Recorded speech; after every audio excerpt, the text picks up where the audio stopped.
Um, I woke up this morning and I was fine, right? Everything was great. And I landed a new client today. Someone called me out the clear blue and told me how 5 years ago I impacted their lives. And they're still reaping the benefits from that experience that they had with me. However, she's experienced some things that, for someone who has never gone through it, is almost traumatic to hear.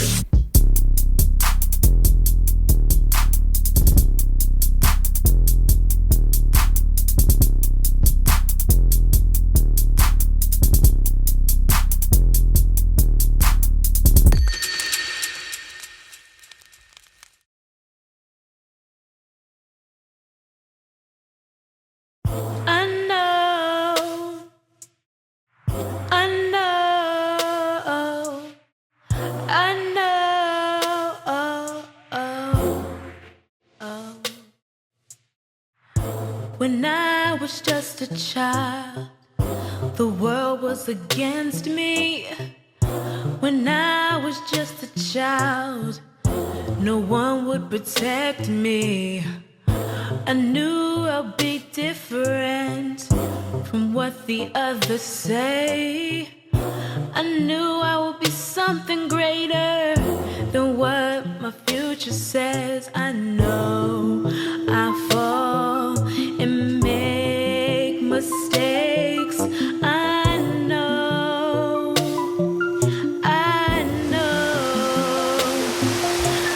2 days later, we end up at another babysitter's house who we had to drive to get to. And this was also an older lady. She had a young grandson who was my age, and she had an older grandson who was about 21. And by this time, I was 8, and my brother was 4. And she was not nice. You know, she would just say really mean things about me being a darky. And one day she looked at me and my brother and she said, "I'm going out." She never said anything before, but this day she says, "I'm going out and I'll be back in a couple of hours. You do whatever he tells you to do." He was her grandson. He was the 21-year-old grandson. And so we said, okay. And so we sat in front of the TV and we watched the Cosby Show. And the grandson said, "Okay, y'all have to come upstairs with me now." And we had a bedroom that we slept in because, of course, my mom worked the night shift. So I don't know if you've ever been in a position where you knew that something wasn't right. Like everything in your body like raised an alarm, but you couldn't really put your finger on it. Well, that day, even though I was 8, my alarms were going off like crazy. Why couldn't we just sit in front of the TV like we normally did? I mean, the babysitter wasn't there. You know, why do we have to go upstairs? So we walk up the steps, and it seemed like it was like a lot of steps, but we walked up the steps and he put us in this room. And the way this room was structured, it when you walked into the bedroom, there was a bed in the middle of the room, and the wall, the main wall that was in front of the bed, were dresser doors. They were dressers. That blocked the doorway. And so he came in the room and he said, "You stay," talking to my little brother. And he said, "But you come with me." And so I said, "I don't want to come with you." And he said, didn't my grandmother tell you, you have to do what I tell you to do? And I said, yes. And he said, then you come with me. So I came with him, and he walked me into the bathroom, and he said, you're going to take all of your clothes off right now. And, you know, I don't know, everything was going through my mind at that moment. I was trying to figure out what was about to take place. I looked to my left, and he was running bath water. And I looked down on the floor. It was green and white tiles. I looked up. I saw the window. I saw the toilet. And then I happened to notice myself again, and I felt tears falling down my face. And all I could think of was, I think I'm about to die. I think like this is it for me. So I didn't move. I stayed very, very, very stiff. I didn't move. And he said, I told you to take off your clothes. But I didn't speak, and I didn't move. I just stood there. And so he took them off for me. And as he got on his knees and took my clothes off, he stated, my grandmother told me to do this. I don't really want to do this, but my grandmother told me to do this. So he picked me up, he put me in the tub, he proceeded to wash me. And I cried. I just didn't cry out loud, though. I didn't cry out loud. I just felt the overflow of the tears flowing down my face, because I knew whatever was about to happen was something that was going to change, you know, everything in me at that moment in time. If you think about it, generally people at the age of 8 are learning addition, subtraction. They're learning to read at a better level. But at that particular place in Dee's life, she was having to navigate traumatic experiences with older people who were essentially taking advantage of her on a consistent basis. When the bath was over, he dried me off, and he walked me to the bedroom and told me to sit on the bed, and he walked out. And as I stated earlier, there was a dresser, there were 2 dressers that were connected that opened that was the in-between between the bedroom that my brother was now in and that I was in. And when he walked out that room, I started trying to figure out how to get in between those dressers. So I started banging on the dresser, and I called my brother, and I started screaming my brother's name, and now he's screaming my name on the other end, and we're both banging on the dressers from each opposite end of the room, screaming. I'm help me. And he says, I don't know how to get to you. The door's locked. I'm locked in here. The door's locked. And I said, move the dresser. And he said, I can't move the dresser. You move the dresser. And I said, I can't move the dresser. And we were screaming. And then the guy comes back in the room, and he says, listen, you have to settle down.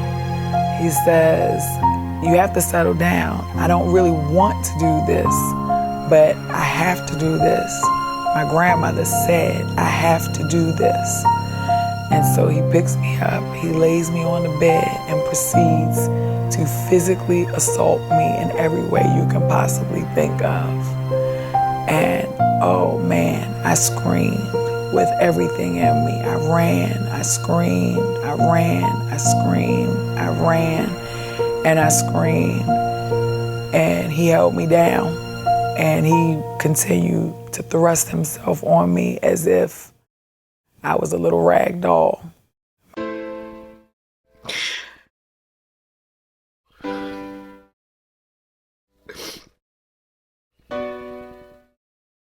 when the babysitter's grandson raped me. I hated him, and I hated the grandmother, and I hated my mom too. I hated the police. I hated everybody because I felt like I wasn't being heard. And I felt like nobody was really interested in protecting me.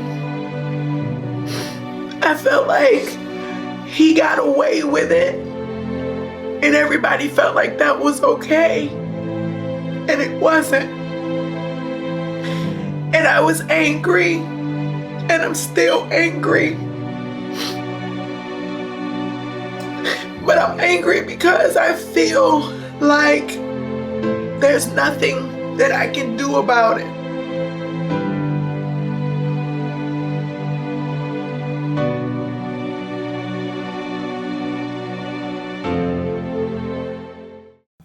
My brother banged on that door, that dresser door, crying and screaming, and I was calling him, crying and screaming. And when he was done, he picked me up, walked me to the bedroom, and told me not to say a word. So I stayed with my brother, and we looked at each other, and we cried for about an hour or so. And he finally opened up the door and told us to go downstairs and sit back in front of the TV because his grandmother wasn't coming back. And so I was so sore, I could barely sit down. So I decided not to. And when the grandmother came back, she got angry because I wouldn't sit. And but I didn't say anything because he told me not to. And when I wouldn't sit down, you know, she kind of popped me on my butt, which hurt. And she said, "Sit down." And I was just crying and just, you know, shut up. How was it? You know, was it good? How was it? Was it good? And I said, ma'am, you know, it was all I kept saying. And she said, never mind. And she kept going. And our little grandson was there by this time. And so we played. I played with her little grandson, and my brother and I played. I just walked funny because I was in pain. And so this particular night, my mom came and picked us up early. It was dark, but it wasn't the next morning. And so we get in the car, and my mom, it was like traffic on this little street. And I said, Ma, I gotta tell you something, but you're gonna be mad at me. You're gonna be angry with me. And she said, what? What is it? And I said, you know, the babysitter's grandson, the older one? And she said, yeah. I said, he put his penis in me, his TT. He put his TT in my poo-poo. That's what we called it then, TT and poo-poo. And I remember her screeching, was hearing the car screech, what did you say? She turned around and looked in the back seat at me. She said, what did you just say? And I said, her grandson, the older one, he put his TT in my poo-poo, and I hurt so bad. I'm hurting. And she went and, I guess, parked the car. I don't remember. She brought my brother and I back inside to this lady's house and told us to go play. And we did. And then into the conversation, she called me back in the living room. She was yelling. She was screaming at the lady, angry, and the lady was screaming at her. And she said, "Tell me what you told me in the car." And I said, "I'm gonna get in trouble." And she said, "You're gonna get in trouble if you don't tell me. Tell me what you said in the car." And I said, "Her grandson, he put his TT in my poo-poo." And she, the grandmother was like, "She's lying, she's a liar, that didn't happen."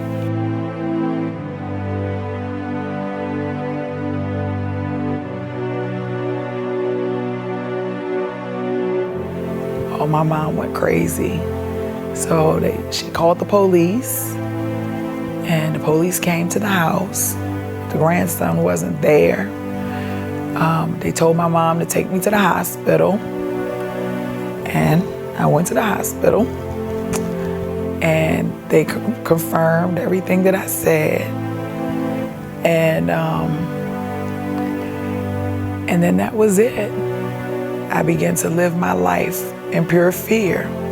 I decided right then and right there that my mom didn't love me, and that if I was gonna protect myself, that I was gonna be the one that was gonna do it.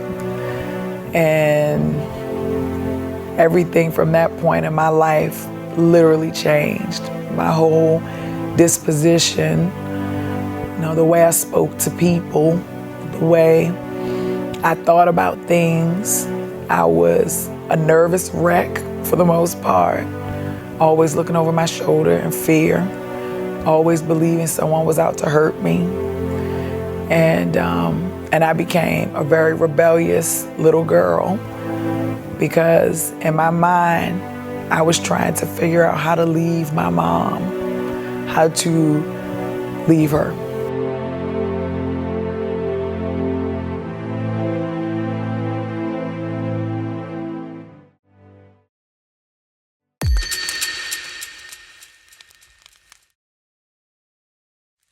I'll never forget my uncle coming out there, driving out there in the middle of the night, riding up and down the street looking for me. And I would run away. The moment I even saw somebody coming after, I would knock on random people's doors and say, "Can you bring me in? Can you bring me in? Can you bring me in?" And my mom couldn't work and keep an eye on me, So she moved us in. We moved again to another part of Baltimore where we had like family living in the house. And I think she felt like if we had family living in the house, then she had more control.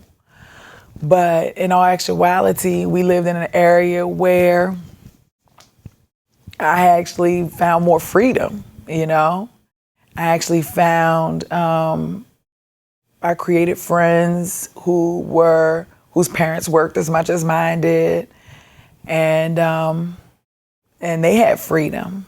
And so there was this one young lady who had like a mark on her nose right here. She wore these big, thick glasses. So she used to always tell me, "I'm a grown woman in a little girl's body, and I think you are too. So we're gonna be friends. And we're grown women." And I said, "Okay, I can be grown. I don't wanna be here anyway. I can be grown." And she said, "Well, grown women talk to grown men." And I said, "So what you working with?" And so she told me that she had met these guys, and she wanted me to talk. She wanted me to talk to one of them. And so we called them, and they were on the phone, and they talked to us. They were in their 30s. We were 11. And I established a friendship with one of them. And at this point, I was literally just out of control and just looking for freedom. I don't know, is that the best word? Is looking for a way out. Many people considered her more mature for her age, and she had thoughts that and beliefs that she was an adult, because in some ways she had to take on some of the responsibilities of an adult at a very early age. And so after talking to this guy for days upon days upon days, maybe weeks, maybe even months, one day my mom let me know that I did something. Maybe I didn't clean up, or I did something, and she was coming home after work to spank me, because I was always getting spankings. I got spankings for running away. I got spankings for saying the word lie. I got spankings for just seems like everything. And so I knew she was coming to spank me, and I decided that this was the day that she wasn't going to do that anymore. So I called him and I told him, and he said, I'm going to call you a cab and it's going to pick you up and bring you to me. And I said, okay. So the cab came out in front of my house. I jumped in the cab, and it took me to the west side of town on Evanston Avenue, and dropped me off right in front of his house. And I would never forget walking in and sitting on the sofa and having a feeling that I needed to leave, but I didn't. And, he sat across from me and asked me, was I a little girl or was I an adult? And I said, I'm a little girl, because at this point I felt like I needed to run, because the feeling that I was feeling was the same feeling that I felt when that babysitter's grandson asked me to come upstairs, or rather told me to come upstairs. And so I said, I'm a little girl. And he said, nope, you're an adult today. And he said, do you know what's about to happen? And I said, I got an idea. And he said, the question is, do you love me? On the phone, you said you love me. So I just need to know that you love me. And I said, well, I do. And he said, well, then come on back to my bedroom. And I said, I think I'd rather go home instead and love you from my house. And he said, but you're in my house now. So you're gonna love me from my house. And so, he walked me to his bedroom, and I don't know how blunt you want me to be, but all I can tell you is I had the most frightening yet enjoyable moment of my entire life. It was very weird because my feelings, were mixed. I was in fear, but this guy was going down on me, so I felt things that I had never felt before. So it was a good feeling, but it was a horrible feeling. And,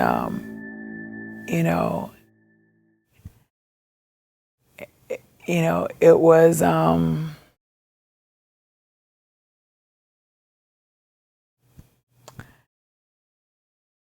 was just in a very confused type of space. I cried. I cried through the whole thing. I cried through the whole entire thing.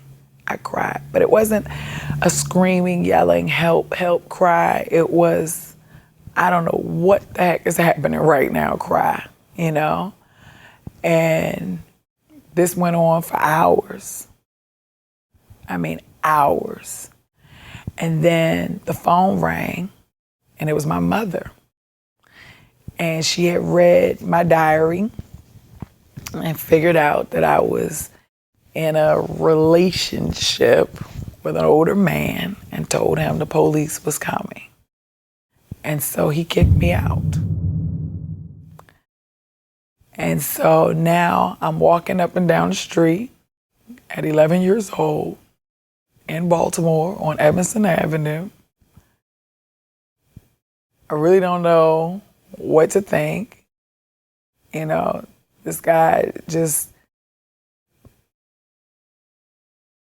did things to me that other babysitter's grandson did, which was like horrible. Yet I felt good at the same time. Yet I was angry because he kicked me out. Yet I was happy to be away from my mother. Yet I was scared as hell because I was walking down the street in a space that I just didn't know. Yet is all I can say over and over and over again. Just crazy feelings and emotions. And I ended up, this guy was walking down the street and he saw me and he was like, "What are you doing out here by yourself?"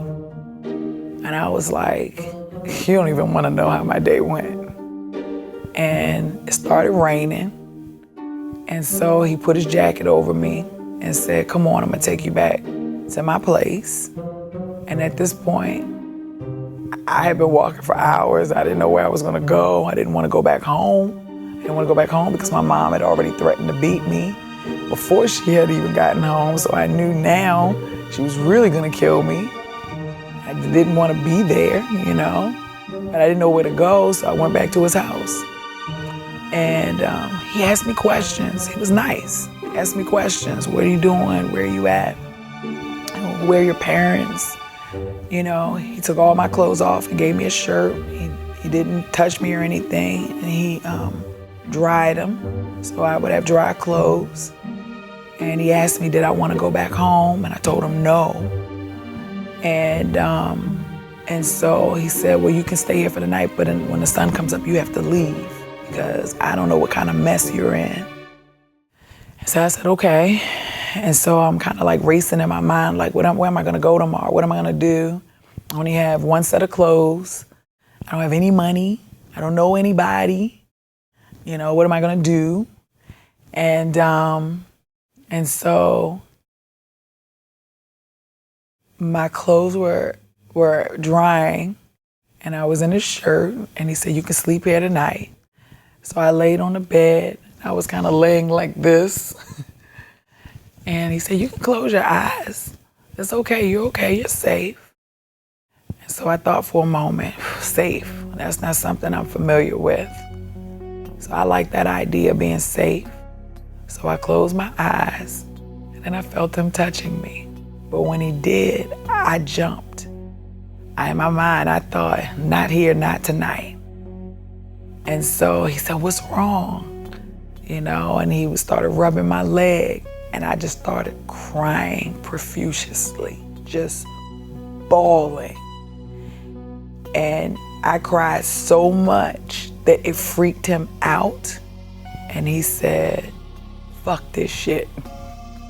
You can't stay here tonight." And so he took my clothes out the dryer. He said he threw them at me. And he said, "Put these clothes on." So I hurried up. I was wiping my tears and I put the clothes on. And he walks me out the door and he takes me to a payphone around the corner. And he said, "What's your phone number?" So I gave him my phone number and he called my mother and he put me in a cab home. When I got home, my mother beat the bricks off of me. But that was a very interesting night because I laid there and my hormones were going crazy. And when I say that, I remember me laying there and my vagina pulsating, but me crying profusely. I don't think it was the spanking. I don't know. I think it was just everything, you know. It's just like, what is going on? And at this point, I was in 6th grade. And so I got up the next day, I went to school, and I decided to chill out for a while and to stay there until I could figure out what my plan was going to be to run away again. That was my mission. it was thought that she had consented as an 11-year-old to this sexual act with a man who was, I think, over 30 at the time. I kind of recall her personality shifting about maybe at the age of 11 or 12, but that was during the time when she was being molested. Had no clue that that was going on. Of course, us being that young, it wasn't something common to talk about. I imagine it being very embarrassing for her, but I noticed that her whole disposition changed. She was a little more kind of like agitated, didn't really want to be bothered in a sense at times, but she was always Kitty. And with us being as close as we were, eventually we talked about it. I asked her what was going on, and she told me, because we've always had a very honest friendship, relationship, and she told me what was going on, and I didn't know what to do. Of course, we're children. You don't really know what to do. And in our community, when stuff like that happens, we're always taught that you pretty much like, you keep quiet, especially if it's in the family, whatever else. You don't talk about it. You just kind of keep it to yourself. Experiencing at least one event of sexual trauma at that age is pervasive. The damage is pervasive. And so to experience multiple traumas over the course of years,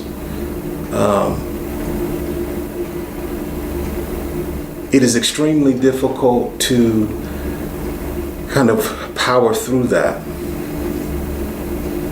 The mood swings, the depression, the anxiety. I was going to church and, living life, and I never forget some of the people at church was like telling my mom, she looks pregnant. Her stomach is big, her legs are swollen, she looks pregnant. My mom was like, she's not pregnant. And then me getting bigger and bigger. And then my mom one day took me to Planned Parenthood. And they told me to pee in a cup. And I peed in the cup. And I put water in the cup too. Because I think at this point I knew I was pregnant. And I was cool with it. And so it came back, the test was negative. Came back home.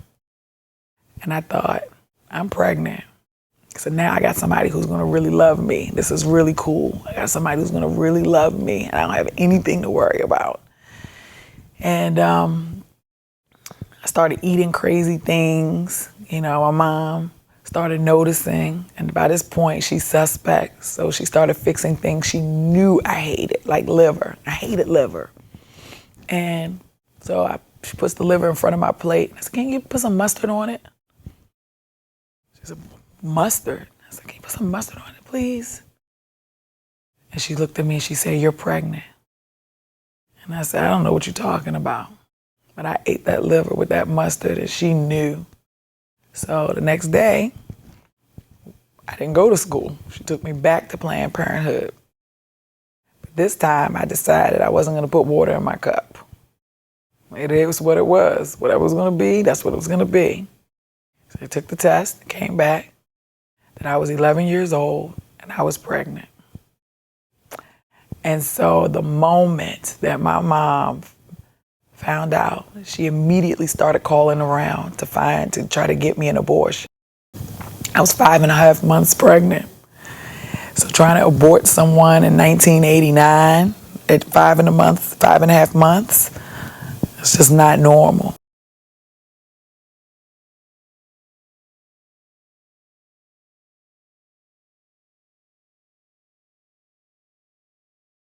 So the only way that she could do that was to fly me to New York to some special clinic so that they could take the baby.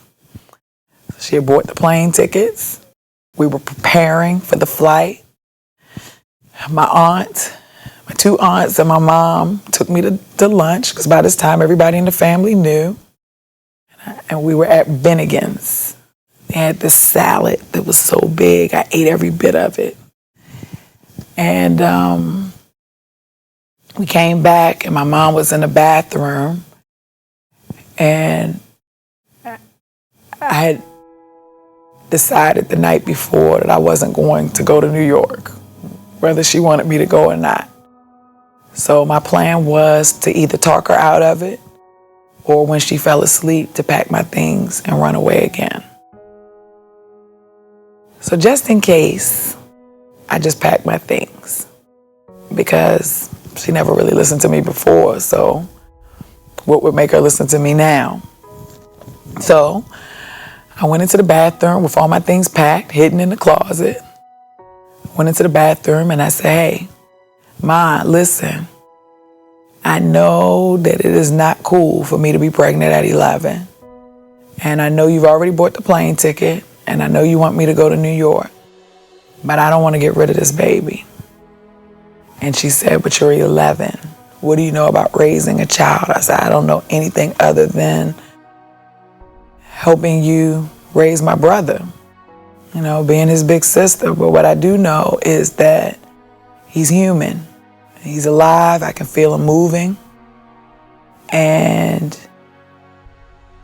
if we get rid of him, then how's he going to be the next president? And she said, what? I said, he could be the next president of the United States, the next Dr. Martin Luther King. How will we know if we just kill him? I'm not going to New York tomorrow. I'm not going. And she said, if you have this baby, you're going to have to raise him on your own. I'm not going to help you. I said, you don't have to help me. I'll do it by myself, but I'm not going to New York. And so she looked at me and said, you do understand I'm not going to help you? I said, yes, ma'am. And she said, fine, we won't go. So we moved again.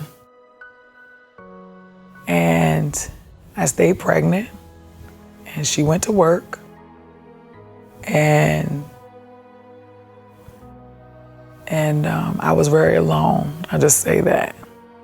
There was never any adult supervision, but in that she was not doing things that were considered surly or, uncharacteristic of what a child would do. So I don't want to say she was a goody two-shoes by any means, but there was no drugs, there was no alcohol, there was no, wanting to party or invite boys over, or do any of those types of things. It was just really a kind of bare-looking home, very sparsely furnished, and just Kitty.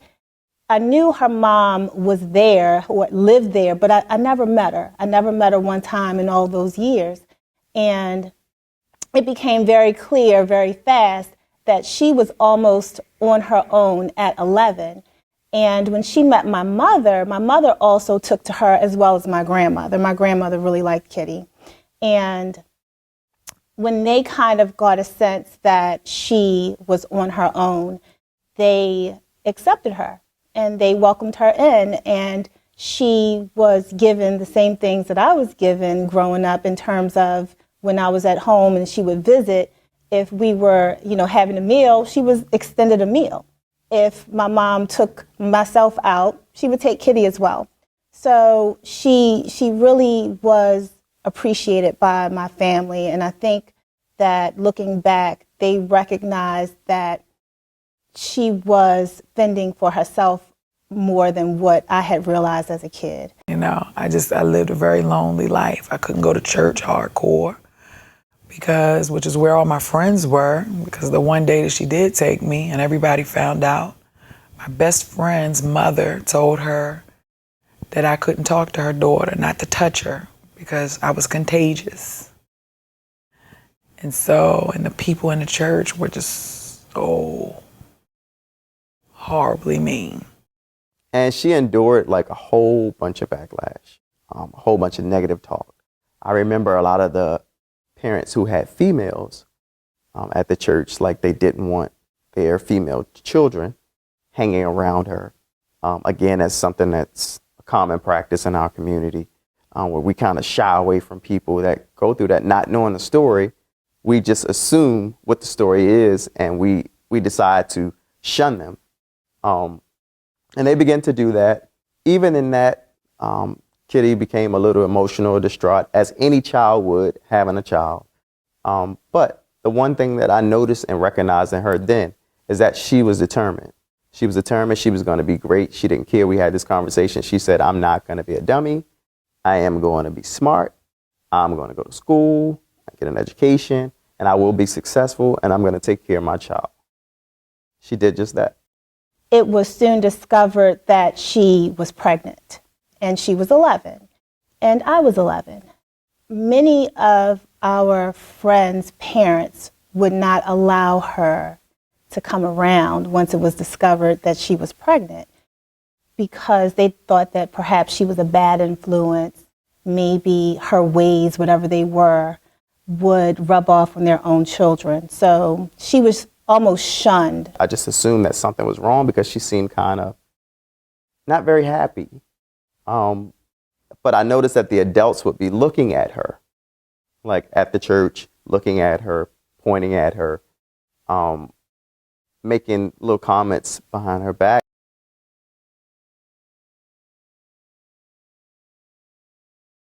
Seventh grade. I was in seventh grade with a baby. I come in 2 months late from maternity leave. Everybody in the school already knew.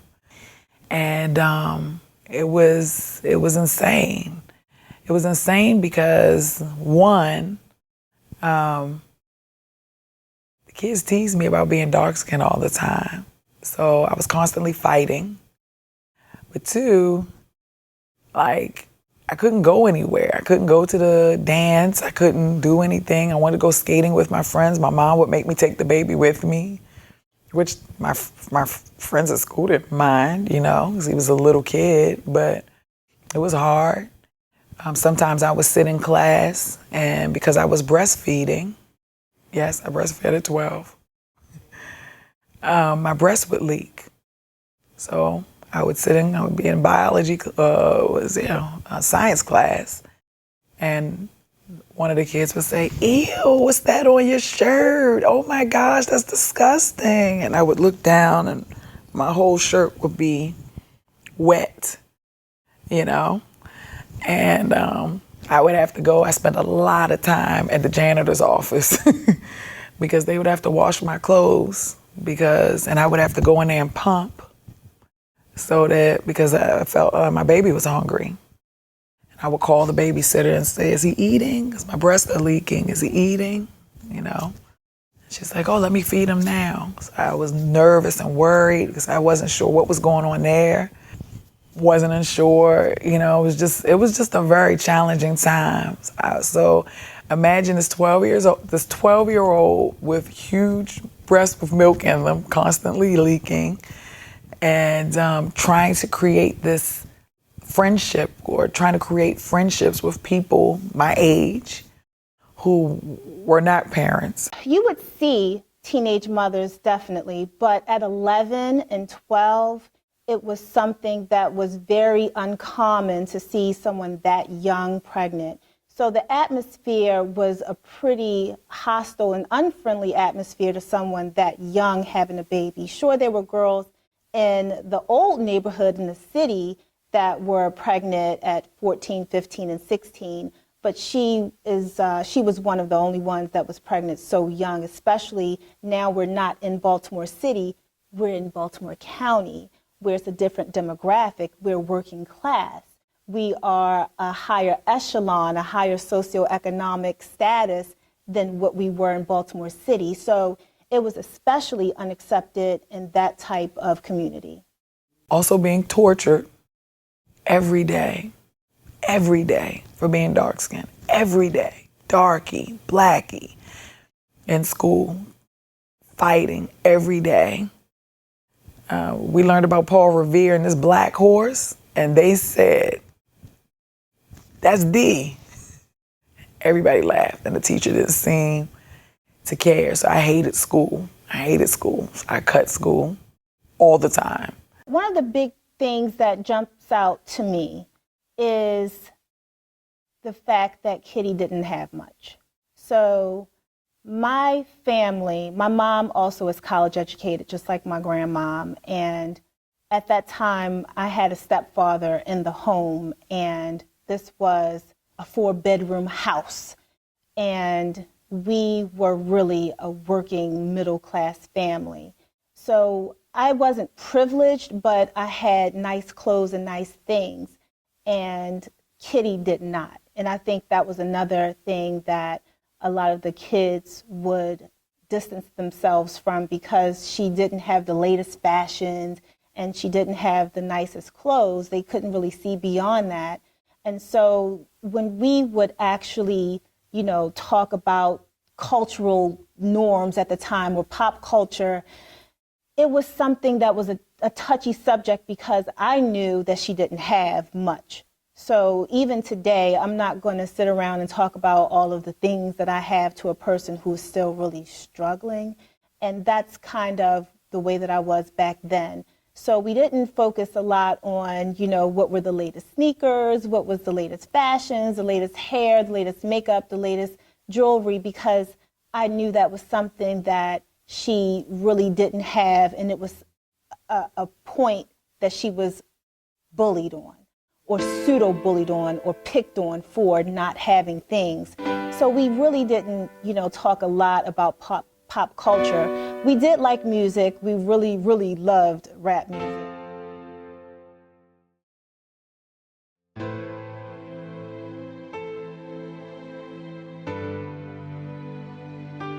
It was not what they said to her, it's what they didn't say. She was socially isolated. She didn't have friends. So it wasn't that everybody talked behind her back a whole lot. It was, I don't really know what's up with her. She's weird. Like, she's strange. What's her deal? And I think that her lack of also trying to force these relationships or readily engage turned people off, turned pre-teenage girls off, because pre-teenage girls, tend to click up and really engage with each other because they are in like this friendship circle. And so her personality was great, as far as I was concerned, and she was very, lively, and again, she was very colorful, but she wasn't really that well received. I think the first thing they saw was, one, her outfits, and two, her complexion. She has a beautiful dark complexion, and there's colorism in our community.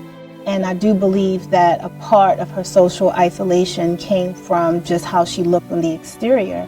So they never really got a chance to get to know her, and she didn't force people to try to get to know her, because she had that maturity in her that lent to, but if you don't want to know me, I don't want to know you.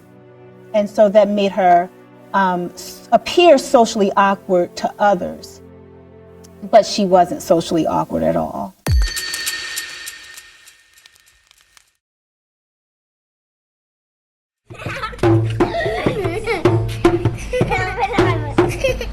Growing up as a preteen, as a teen mom, is definitely one of the hardest things I've ever done in my life. Why?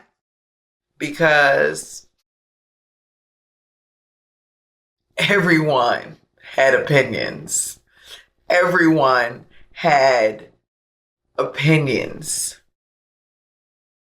But nobody had solutions. People either wanted to put me down, or they wanted to do it for me. But very few people wanted to take the time to just show me, to just help me. They made assumptions about me. They assumed that because I was a baby, that I wouldn't know how to take care of a baby, as if my maternal instincts wouldn't kick in, as if the core of who I am and what I had experienced would not have shaped me to be a decent parent. Instead, they pointed fingers, they judged me, and had already defined my outcome and my destiny.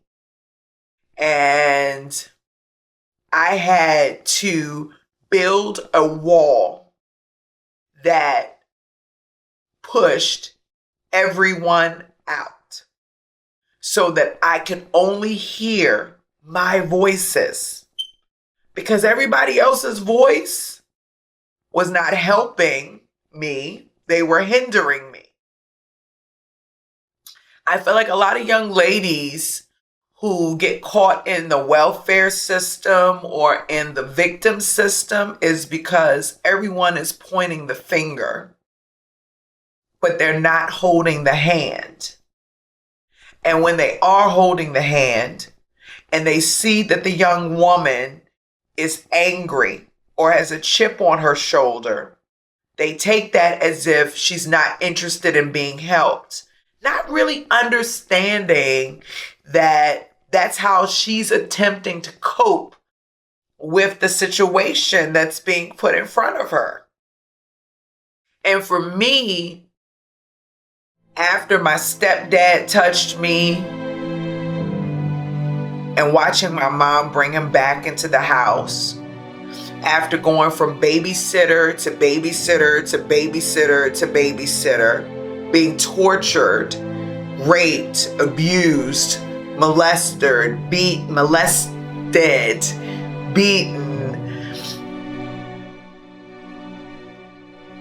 I put up a wall.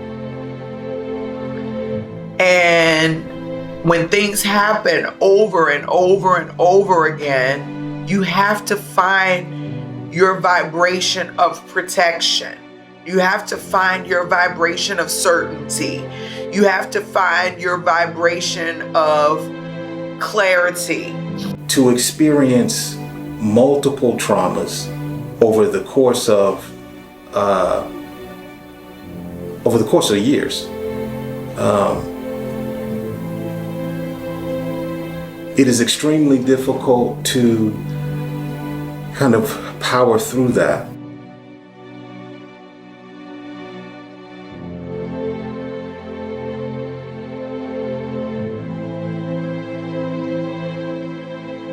Going into high school over the next year after that, it was a little challenging.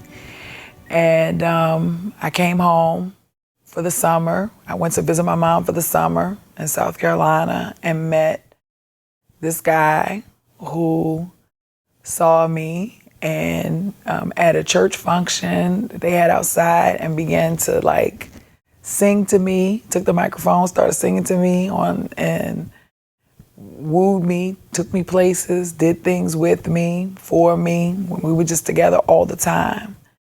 And this time it was a very mutual thing, you know, and I had grown up a lot at this point.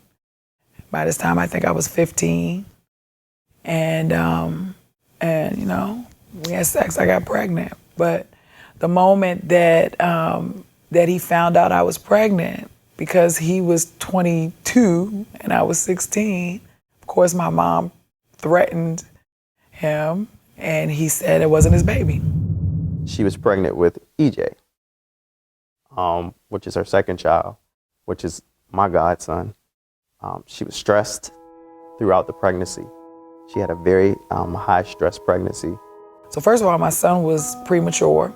He was 1 pound, 13 ounces. And he didn't come home for 3 months.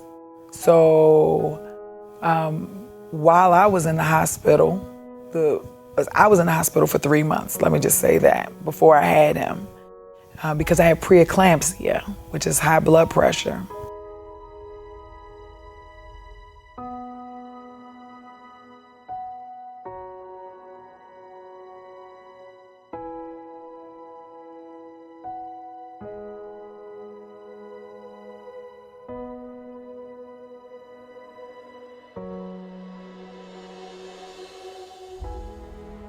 Okay, so I had a quarter. There's two things. I had a quarter and a pack of paper. And I had put the quarter somewhere in the house and I think somebody moved it. I don't know who moved it. I think I blame Tina though. She probably did. It was like, you moved my quarter. And she was like, why are you fussing about a quarter? And I was like, because it was my quarter and you moved my quarter. I was angry. And then something happened with this piece of paper. So what I did was, I said, oh, I'm having stomach pains. So I was like, oh, my stomach. That was that experience. My stomach, I'm having stomach pains. So Tina called 911. So the ambulance came, took me to the hospital. I'm sitting in the hospital room eating crackers. Like 2-3 hours going by, the nurse coming. I'm like, okay, What for attitude? I'm ready to go. I'm ready to go back home. And she said, go back home?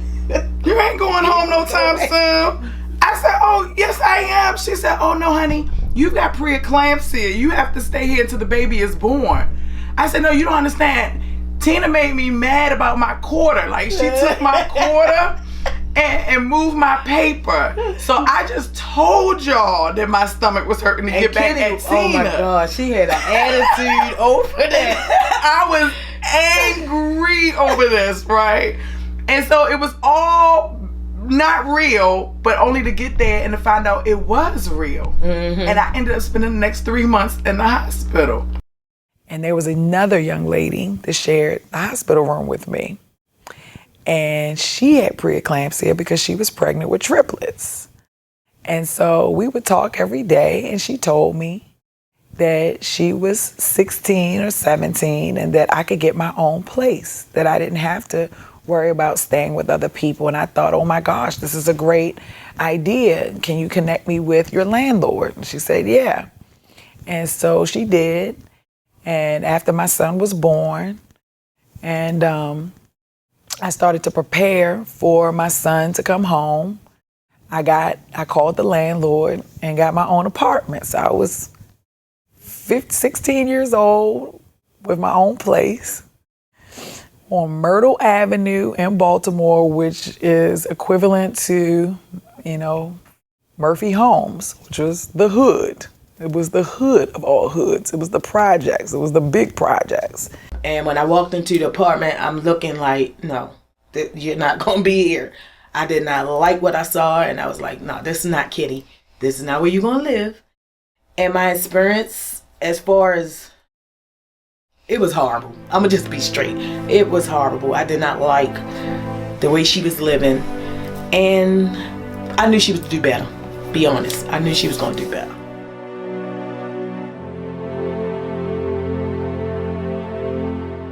Me and my son stayed there, and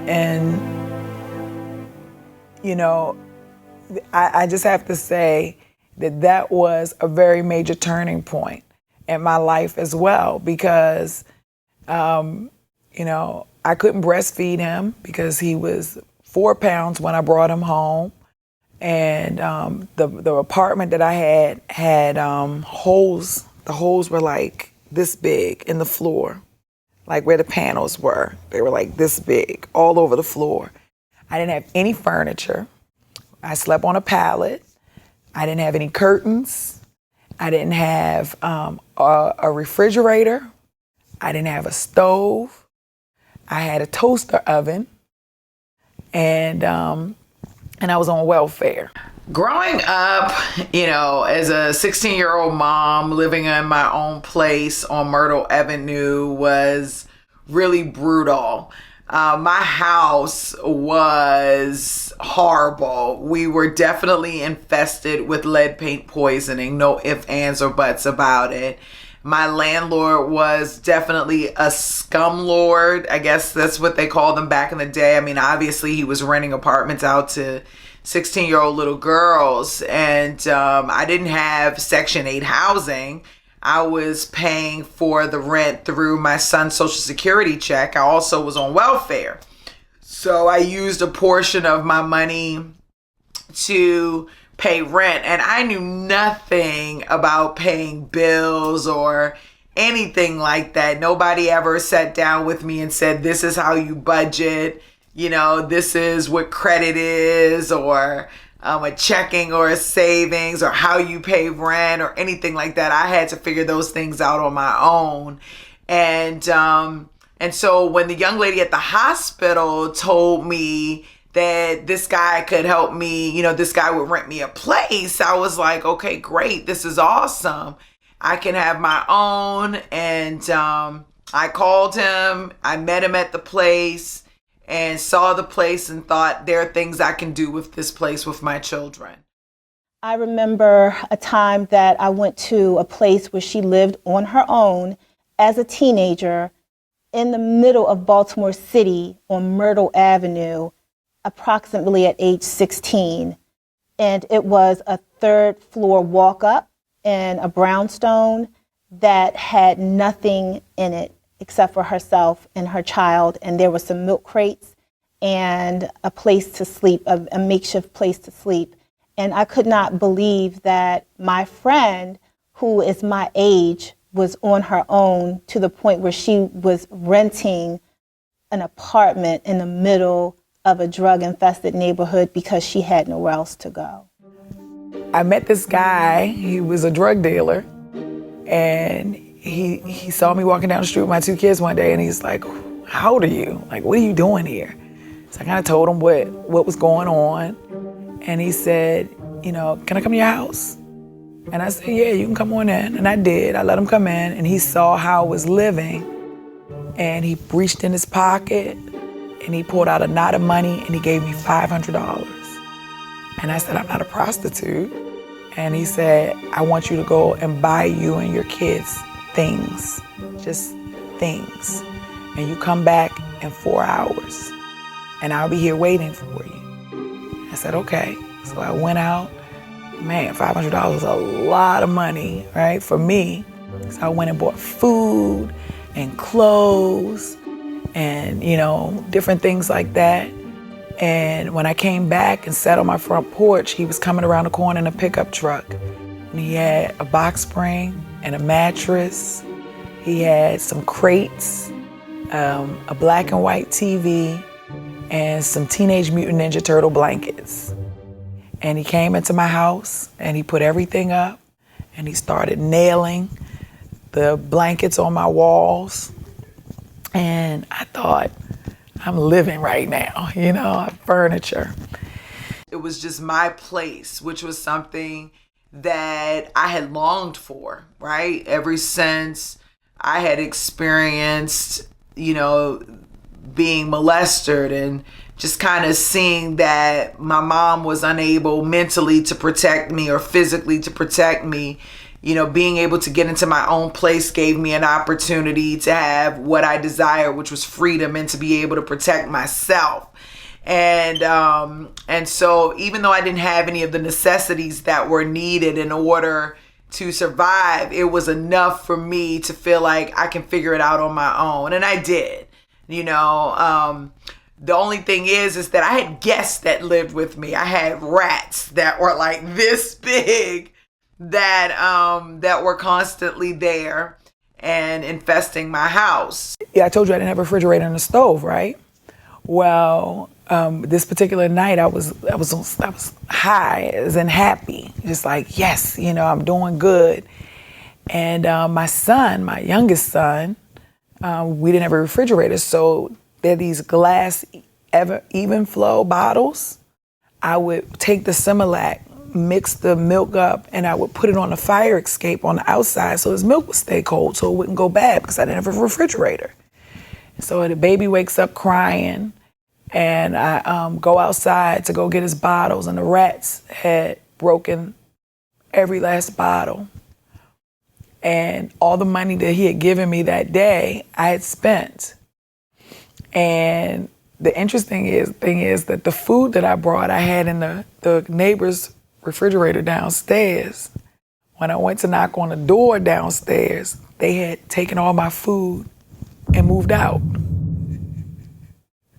So I had no food, I had no money, no refrigerator, no stove. And I called my cousins who lived around the corner, and I was crying on the phone. There's snow everywhere. And they walked 2 miles to the 7-Eleven on Lexington Street to go get some Similac and bring it so that my baby would stop crying. And I was so embarrassed. Right. I was so embarrassed. And they was like, it's not a big deal, Kitty. It's not a big deal. You know, we don't mind. It's for the baby. We don't mind. But I was still really embarrassed because we're all the same age. I got a baby. They didn't have a baby. They had to walk to the store in the snow on behalf of me and my baby. Well, they was the aunties. They were, and they were so cool about it. But oh man, that was a very defining moment for me. Yeah. You know, that particular night. It was not my ideal place to live, but it was mine. And I spent about 8-9 months there before, maybe even a little bit longer, before I had an opportunity to move into my next location, which was still mine. But this place I'll never forget because I was literally 15 years old, 16, turning 16, so the end of December going into January. And I had my own place. And none of my friends had their own place, even though they lived home with their moms and stuff like that. Like, this was mine. You know, I didn't have to answer to anyone. And, you know, if I got into trouble, it was on me. I didn't have to depend on anyone to protect me because I was protecting me. And I felt like I could do a damn good job of doing that. So my place was pretty big. I had burgundy floors. They were painted burgundy, and I never forget one night I was laying in the bed and I was having this dream that I was being eaten by a rat. And I woke up kind of like in a cold sweat at the thought of being eaten by a rat. But when I opened my eyes to get my air, I looked up and me and a rat were actually like sitting face to face. It was like, what the hell? And I mean, I screamed, I like threw it off of me and I screamed at the top of my lungs. I looked over and there was a rat sitting on my son he was so little I didn't want to take him out the chair. And he was sitting in his chair asleep and a rat was sitting on his chest trying to get his bottle. And one was on my side. I flipped the rat off my son's chest and I picked him up and I laid him on my chest. I didn't sleep for days. And I didn't know what to do either. Nothing in me said go and call somebody to exterminate the place. I just knew that I was going to protect my children. And I was going to figure it out. So I did not sleep for days. And eventually my body couldn't take it anymore. And I ended up falling asleep. And I never experienced that again. But I definitely had experiences where rats were crawling up my walls, right? Rats were crawling up my walls and definitely all over the Teenage Mutant Ninja Turtle blankets, and me just really being afraid and really freaking out and trying to figure out what can I do. I remember one particular time, her lights was turned off. And I went around and I was going every day. When I got there, she didn't want to open the door. And that had never happened before, so I didn't know what was going on. And so when I walked in, she typically was very honest with me. Like we had a very honest friendship. Even to this day, we're very honest about everything. And so that was the first time I think she actually tried to lie to me. She told me that it was an outage in the area because she was always very smart. And when I looked around, it was like at night, everybody's lights were on but hers. And I was like, dang, I've never seen an outage when it's just one house that's out. So she was like, yeah, they're coming back. You know, I called BG&E, which is the electric company. And she said, I called them and they're coming back. They're going to come and fix it. So I said, okay. I didn't think anything of it. Stayed there with her, listening to my friend. The next day I get up. I'm like, they still haven't fixed it, but everybody else is like moseying along. So I come back later that night, same thing. No lights, no nothing. So at this point, we're like burning candles inside of the place. She has, at this time, 2 children. So she came to my house. She stayed at my house with me until, like for a few days until her electricity was able to be turned on. My mom had given her some information to go to get some resources to get some help to get it turned on or whatever. Like I said, going back to her apartment on Myrtle Avenue, That was a impact. That was a smack in the face. And I wanted her to come back home, but Kitty had this little willpower thing about herself. I'm going to do this. I'm going to do this without others helping me. I'm going to show y'all I can do it. And what can I say at the end? She showed everybody. I'm so proud of her. That's Lord, I'm proud.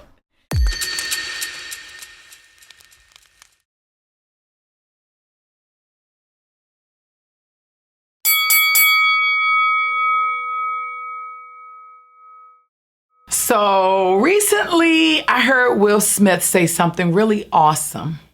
He said, you have to learn how to fight and defend yourself from predators without letting your heart go dark.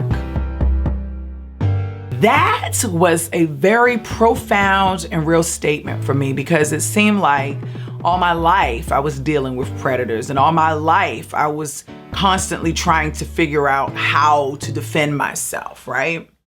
And I have to admit that, for a long time, I was in a very dark space. I was angry and I had this negative energy about myself. And I just felt like it was me against the world in my Tupac voice. And the world was full of mean, cruel, and horrible people. Family, church, men, all horrible people in my eyes at that point, right? However, as I began to experience life on my own as a teen mother of 2 boys, I have to say that I am so thankful that I allowed myself to open up to a few people who seemed to see me for who I really was, right? They didn't judge me, give me mean looks or stares. They didn't point their fingers at me or talk about me behind my back. In fact, it was the exact opposite, thank goodness. People like Dante and Jasmine and Dorikas and Quentin, Alicia, Tisha, Tina, Dawn, Kizzy, the entire Robinson family, and my Aunt Tammy, of course. They all became a very strong soundboard for me. They saw me for me, they saw my potential, and I know that they genuinely cared about me and my well-being, about my children's well-being. And that really helped me to understand how to juggle life. Those beautiful souls gave me hope. And along with my children, they gave me strength and the power to keep moving every day. So recently, my trainer asked me, Dee, how are you still able to love men after all the things that have happened to you? And at first, I really didn't even know how to answer that question. But after really thinking about my past, I would say that it definitely had to do with that drug dealer who helped me when I had my first apartment. And I say that because he showed me something so valuable. He showed me that not all men are out to hurt me.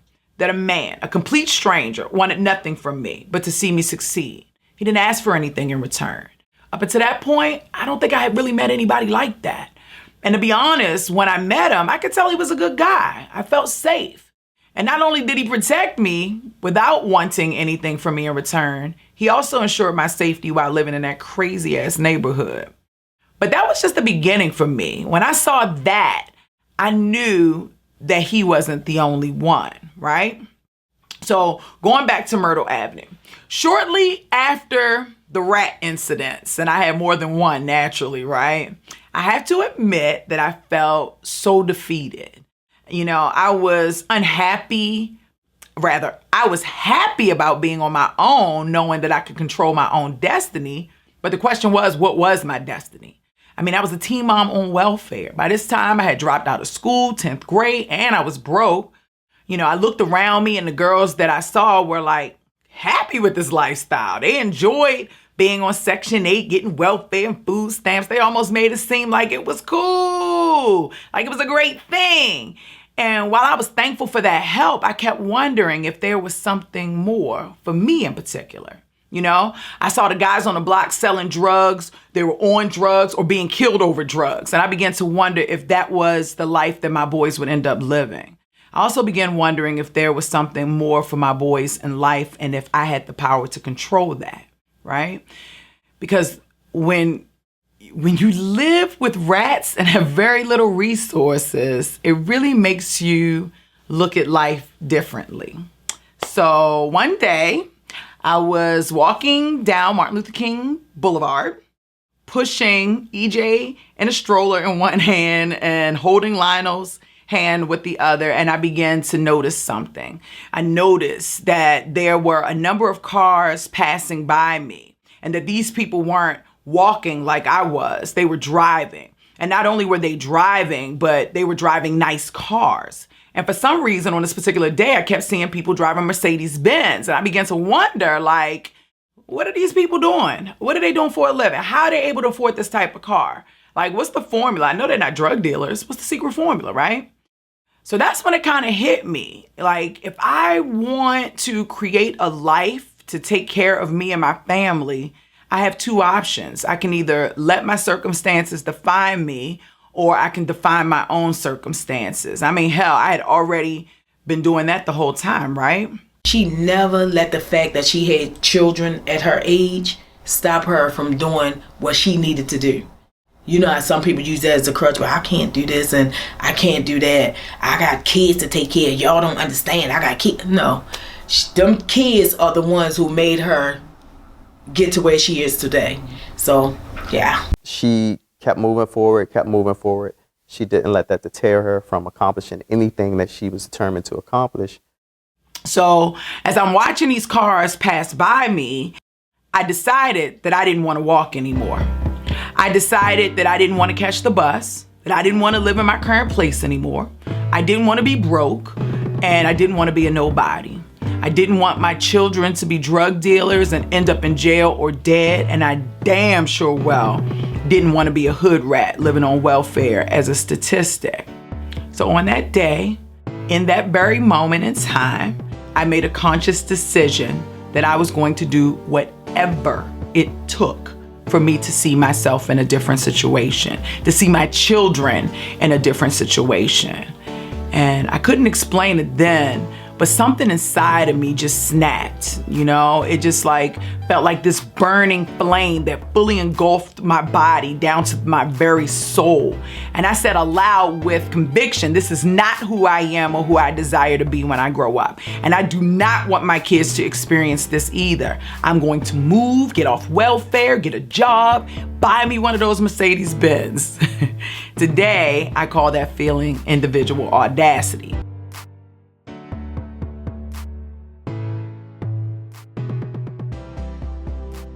Having been through some of the things that Dee has been through and experienced some of the things that she's experienced, many people never make that commitment.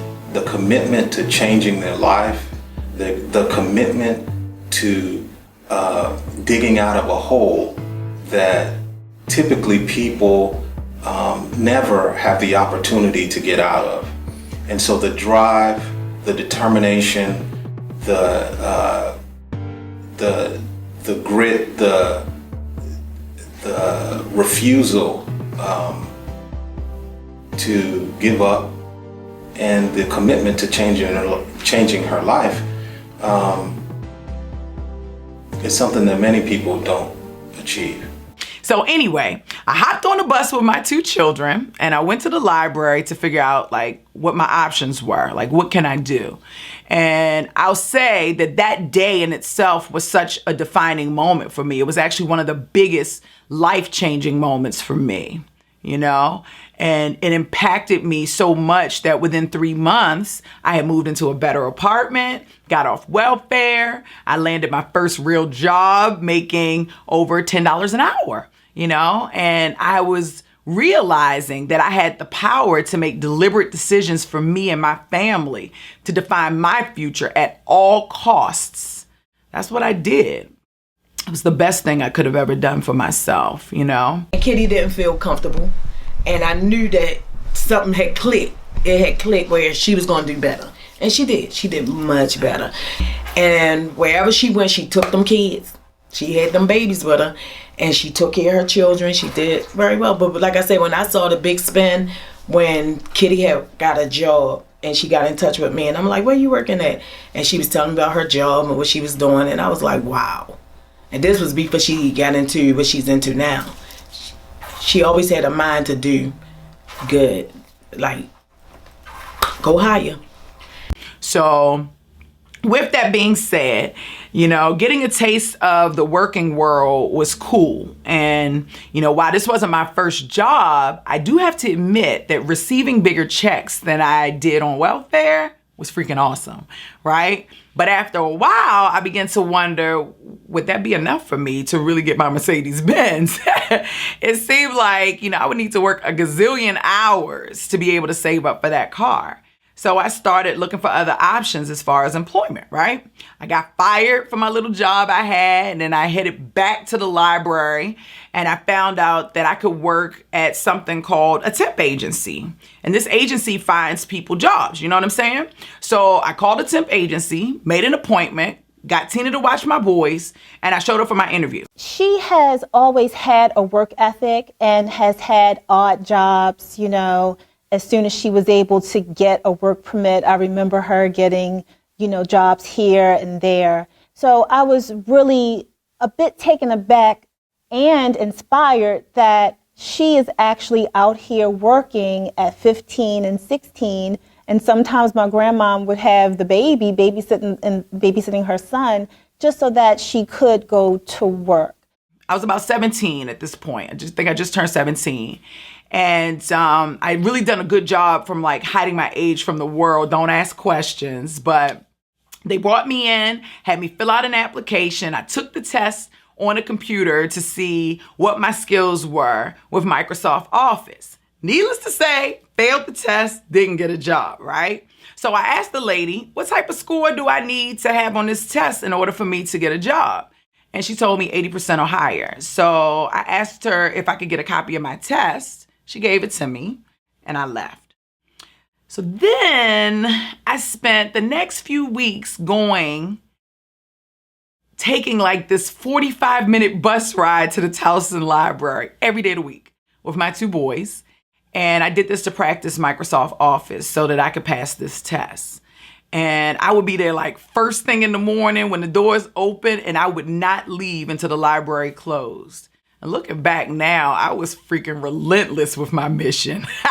So much that God sent me another angel, just like the drug dealer who had helped me before. Another thing that inspired me about you, you always wanted to work. Yeah. You never wanted to lay down and just chill and collect checks.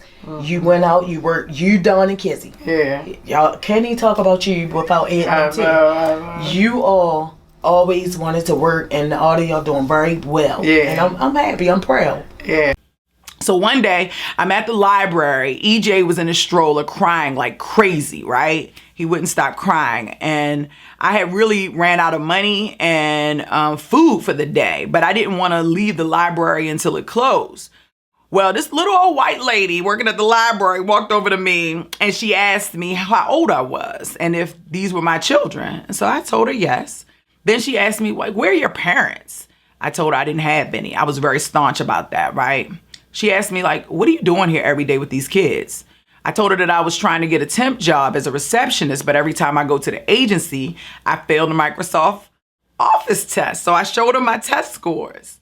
So she looked at me and she asked me again, are these your children? I replied, yes, ma'am.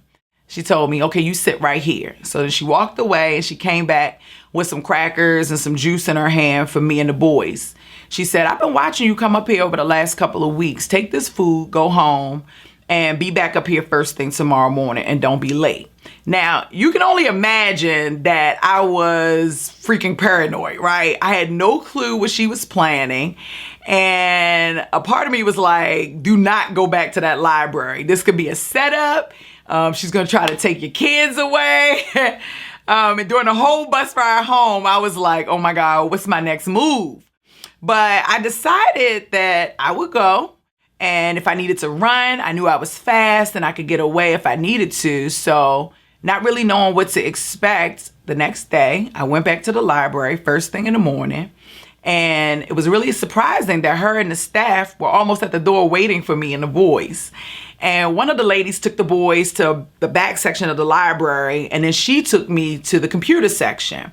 And for the next 30 days or so, she worked with me literally every day and helped me master Microsoft Office until I passed the test and got a job paying $13 an hour. So I'm a person of strong faith, And I do believe that we're destined for certain things. I've always believed that Kitty was destined for greatness. Even in growing up, she's worked from being a young teen, probably 14, 15, 16, we worked summer jobs, but she had a job outside of school because she had a child. So that was just an amazing, opportunity. And it was also another confirmation that everyone that I come in contact with is not a bad person. There are some horrible people out there that are, 100% looking to hurt. But there are also some people out there that are absolutely phenomenal. And I have come across many of those people in my lifetime, and they have shown me how to be an amazing person. So whenever I have an opportunity to stretch my hand out and to help someone, I try to do so, because there are people who have literally taken the time to hold their hands out and extend themselves to me and my boys.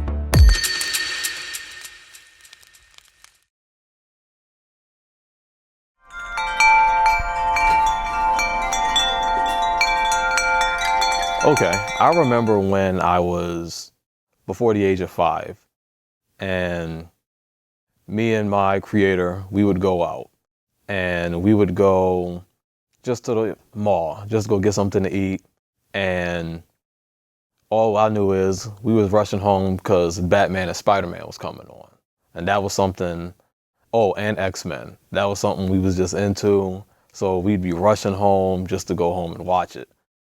And, we'd eat and we'd watch TV.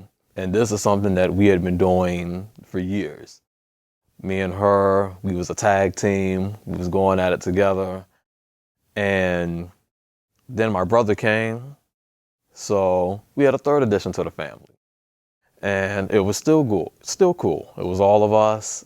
And nothing really changed until I was about to turn 5. And I had to leave her. And I was going with Dee Williams. And Josephine, she would take care of me for the next few years. So I'm 17. I moved to Washington, D.C. to get out of Baltimore.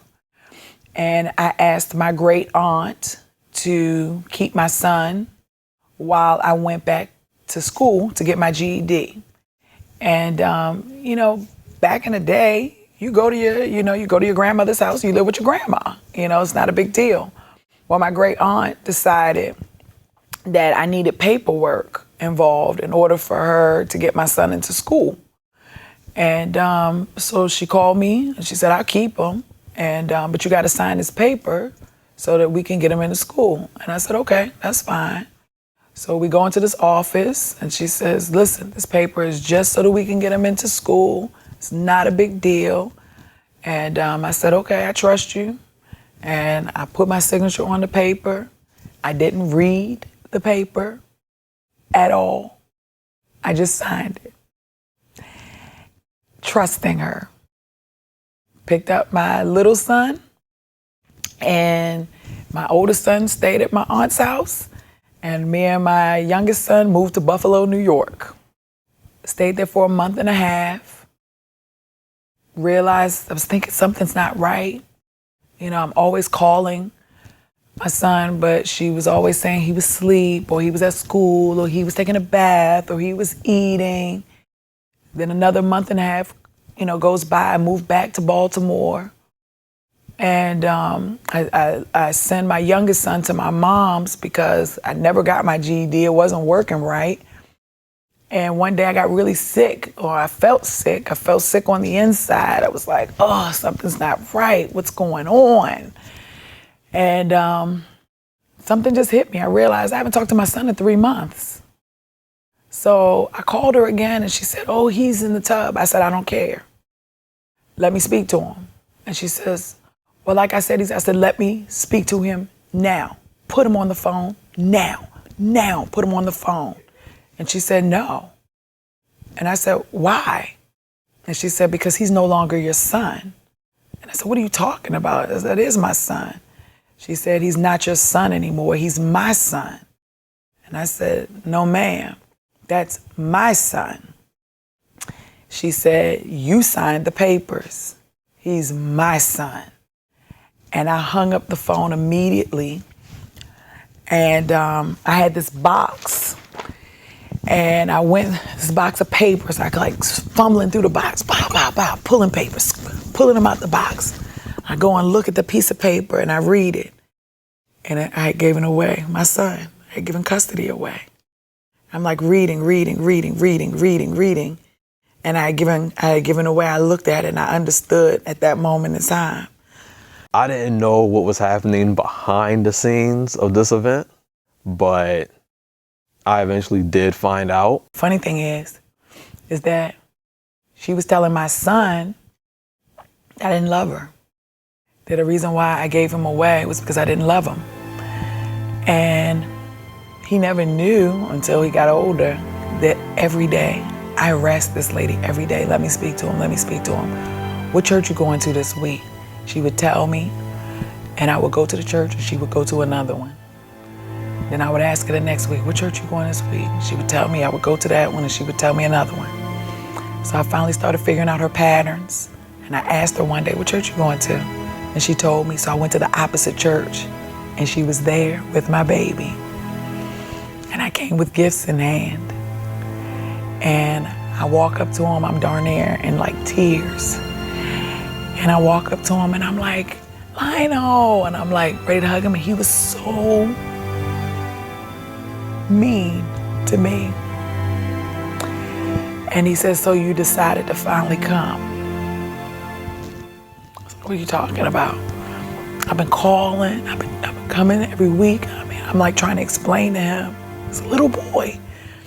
Every week I'm trying to come, it's like, you haven't been looking for me. You don't love me. I was like heartbroken. I can't even tell you. So, and I never forget my cousin saying to me, I don't even understand why you're making a big deal about this. I mean, you're young, you're beautiful. I believe Dawn said that because, you know, she figured that you being young, at that age, you should have had your freedom. Yeah. And you should have just been enjoying life like that. But you, as a mother, you knew that you needed your child in your life, and you knew that, you know, you had a feeling that something wasn't right, and they was saying things to him that wasn't right because the way he reacted to you when he finally saw you. Yeah. So I understand. So I called the bishop of the church, and I called, and he said I'm gonna call her. She talked to him, and she called me back and said, I don't care. He's my son, not yours. So then I called an attorney, and the attorney said, do you have a home? And I said, no. He said, do you have a husband? I said, no. He said, do you have a job? And at that time, I didn't. He said, you're never going to get your kid back. I said, well, what do I have to do to get him back? He said, you need a job, you need a house, and you need a husband, and probably a car. So I said, okay. So then everything in my world changed again, because now everything in my life was about getting my kid back. Everything I did, every waking moment, everything I did. She had a hard time with that because she was essentially homeless. And so she had Eric, and the issue with the custody was that she didn't have a stable home, I believe. And as an adult, we talked about maybe there was some financial gain that other people, you know, was receiving to keep Lionel. We know that happens in many families, that they'll use a child or an elderly person because there's some financial gain there. So we have talked as adults about maybe that was some of the motivation for her not being able to get Lionel back, but it was veiled as you're homeless, you're not stable, you're loose, and all these things that she's been hearing all of her life, hearing that from her own family as the reason for not giving back the baby. She She told me I would never see him again. And I told her she had lost her mind and that, of course, I was going to see him again. This was just the starting point. So I just went on this mission to find a husband so that I could buy a house, so I could buy a car, so I can get my kid back.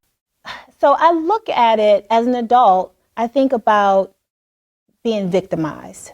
That was just her being a victim again, not by choice, ever by choice, but her having that target on her. She was a victim of sexual assault. She was a victim of bullying. She was a victim of social isolation. She was a victim of her family abandonment. She was a victim of just being separated from her child. So I look at her in all these instances of where she has lost things, where she has been victimized, where she's been a target. And I think about how she responded then was purely emotionally driven. It was always, what we can do about it. We didn't think a lot about what were the motivations or why it was happening.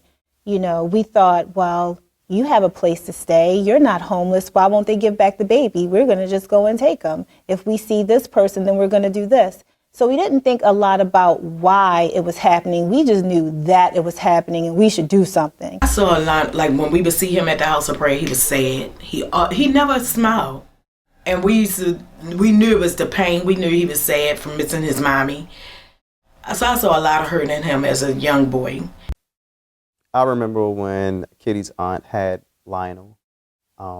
She had EJ, but the aunt had Lionel, and she wanted all of her children together. She wanted Lionel and Eric to grow up together.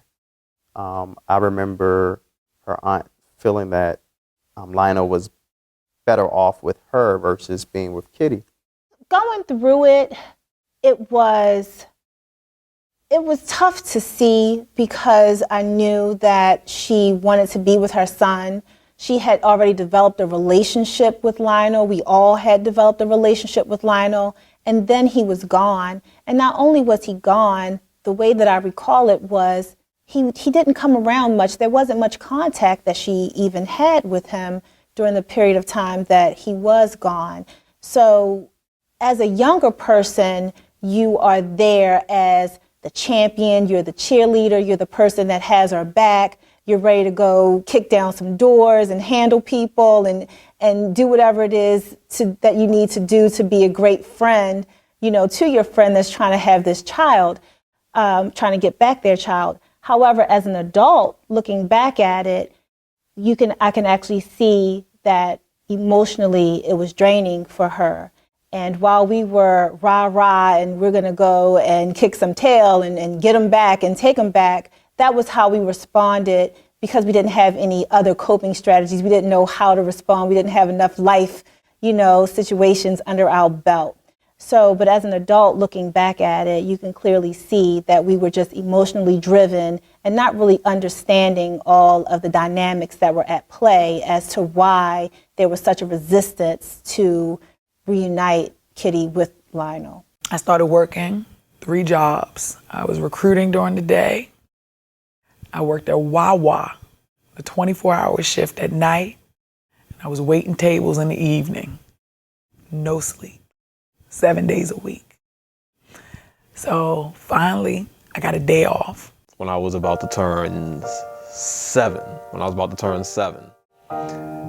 my creator came and got me. I had her for a week, I think. It was a week. We went to the movies. We saw Men in Black. We saw George of the Jungle. I went back to her home and she had this big box for me. It had all the new Power Rangers in it. It had the Blue Centurion, the Phantom Ranger, the Morpher, some new shades, some comic books. Like, she had a whole gift set for me.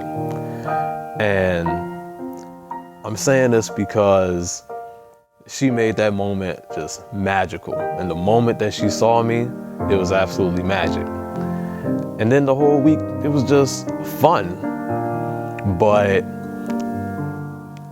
I could never forget her face, despite I haven't seen her really much in years. She may pop by every now and then, but I looked at her as mommy. That was who she was. She was mommy, period. And I never really looked at any other situation that was different. Like, I never thought about, who's my dad, you know? And I never thought what was really going on. All I knew is I was staying with Josephine for a little bit. That was it. While she was getting her money together, while she was getting herself together. And it wasn't like, and people didn't ask me questions. People was not like, where's your mom at? Or anything like that, or where's your dad? They was basically asking me, are those your grandparents that you're living with? Because Josephine and her husband, they were old, but they were also great guardians for what they were. And they loved me. And it was the summer of 98, I think, that I was going back with my creator. At this point, she told me what happened. She had told me what was going on. She dropped it all like a nuclear warhead. This is what happened. These people are trying to steal you from me. I'm fighting. She's told me what she was going through. I got to see video footage of her on talk shows, listening to her tapes of her on the radio, seeing letters. You know, she's telling people like last few years she's been fighting to get her children back. And I didn't know how to really take that because I was a spoiled kid. And I just knew that we was in a bad situation. And the thing is, when I was living with her before I left, I knew we was in a bad situation. But I didn't know how bad it was until I went with Josephine. So I knew we was living, it was just horrible. As a child, you don't really say, oh, my mom's doing the best that she can, and this is what's going on. I just know that it's rough.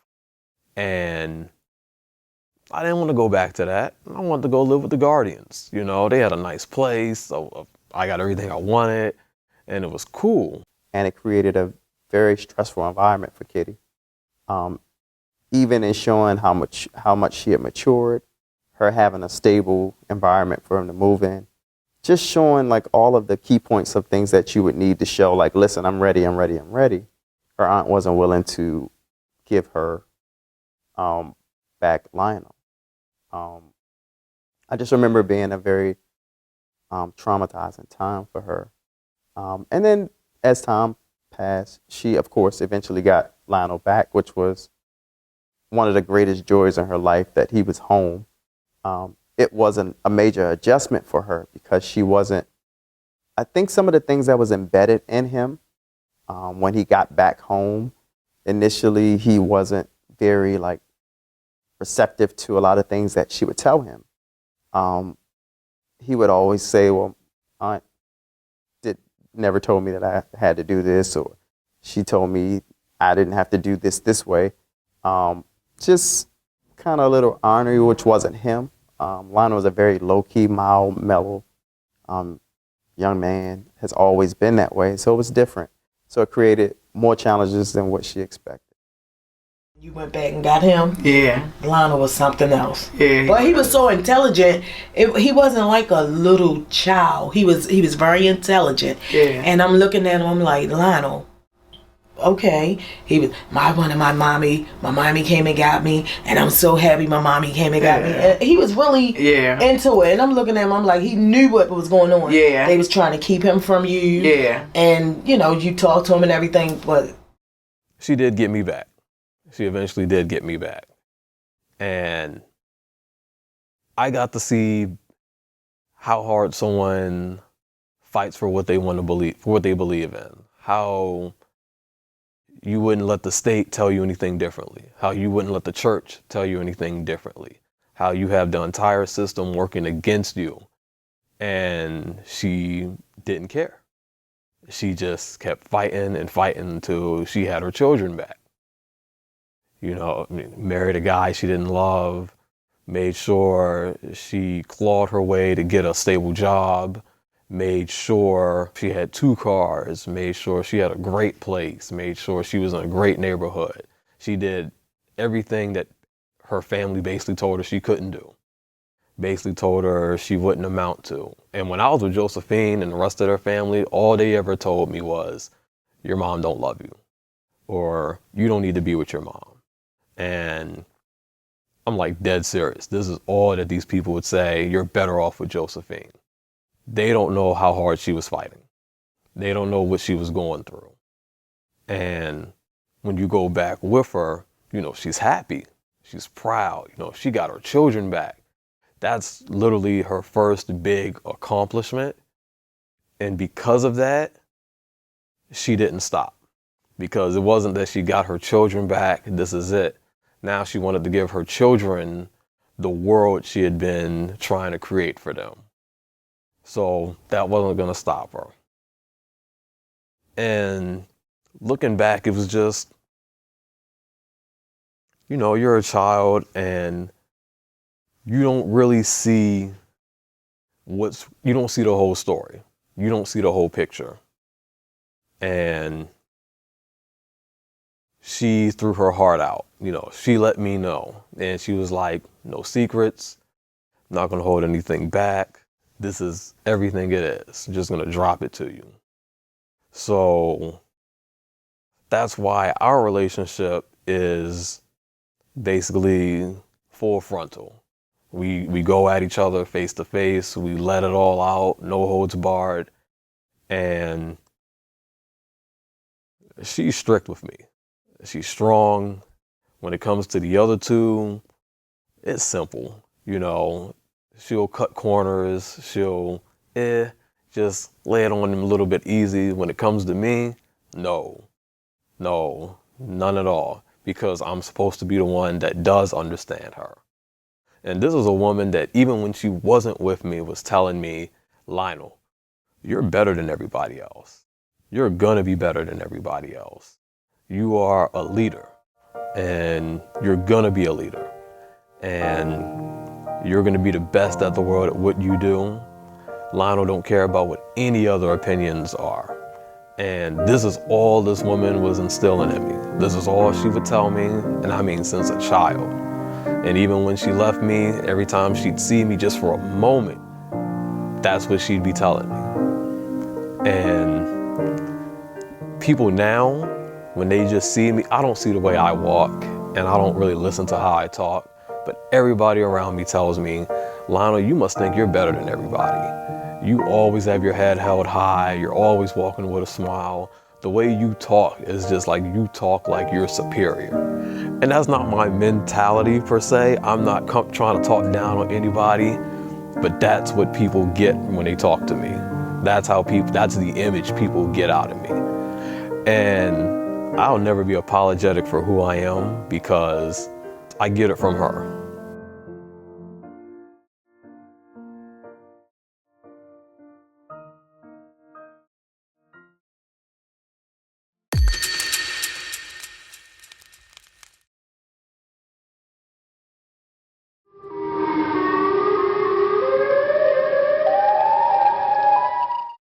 I went to Randallstown to my oldest son's first babysitter because I still stayed in contact with her. Hung out with her during the day. The neighbor downstairs was cool, so I hung out with them during the day. And they said, I want to introduce you to somebody who's in the neighborhood.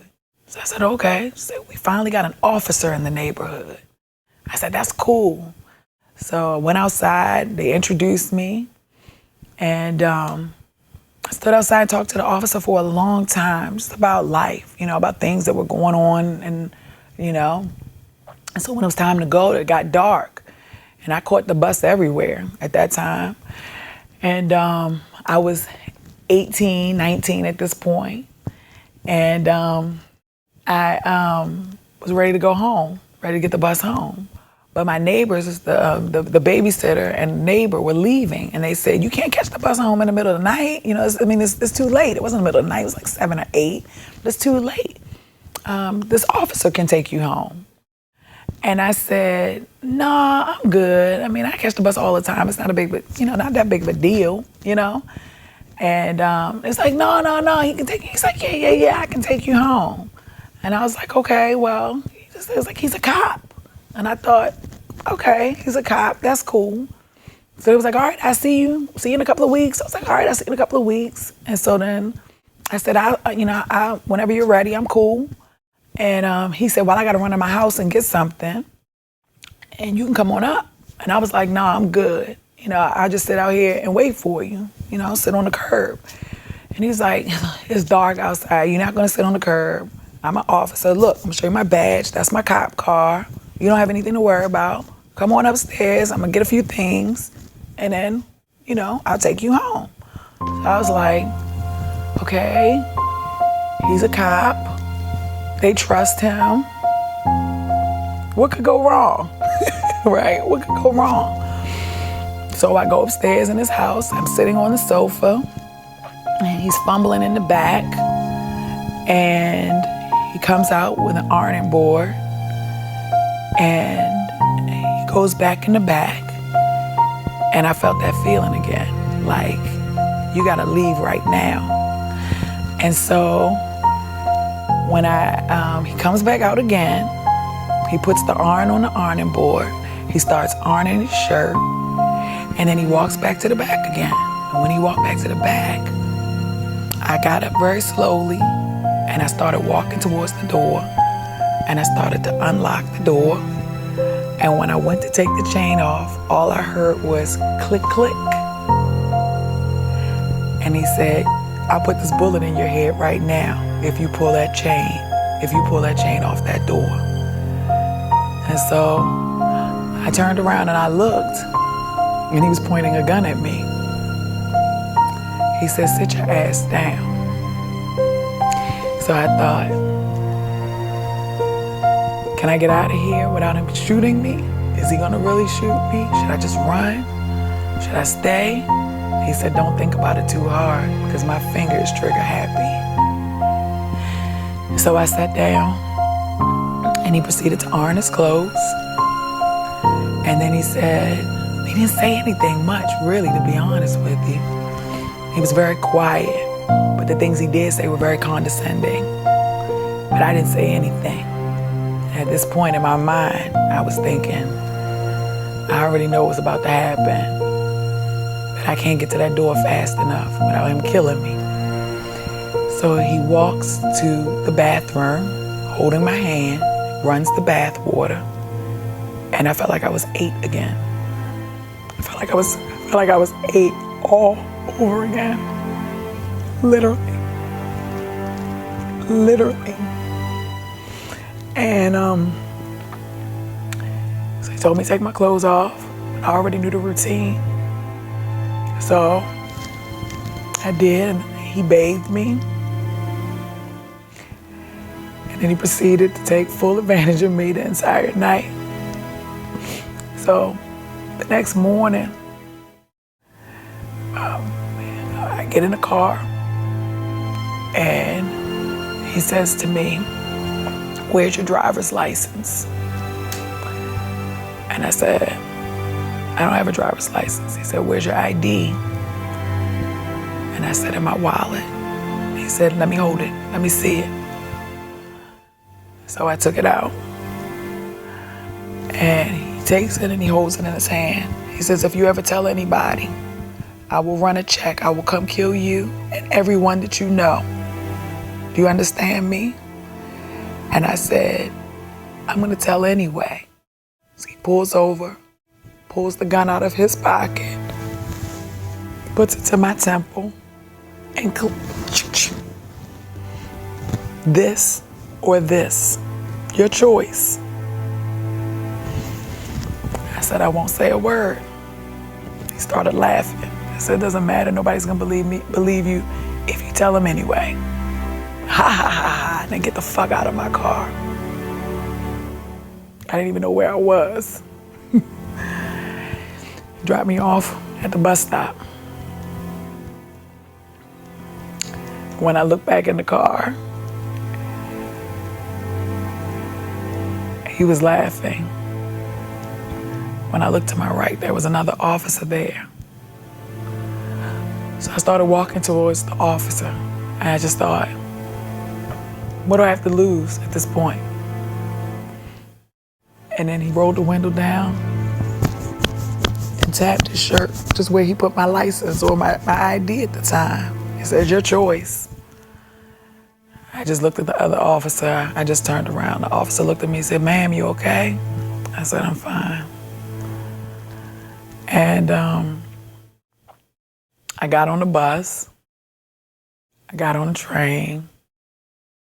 I cried so hard.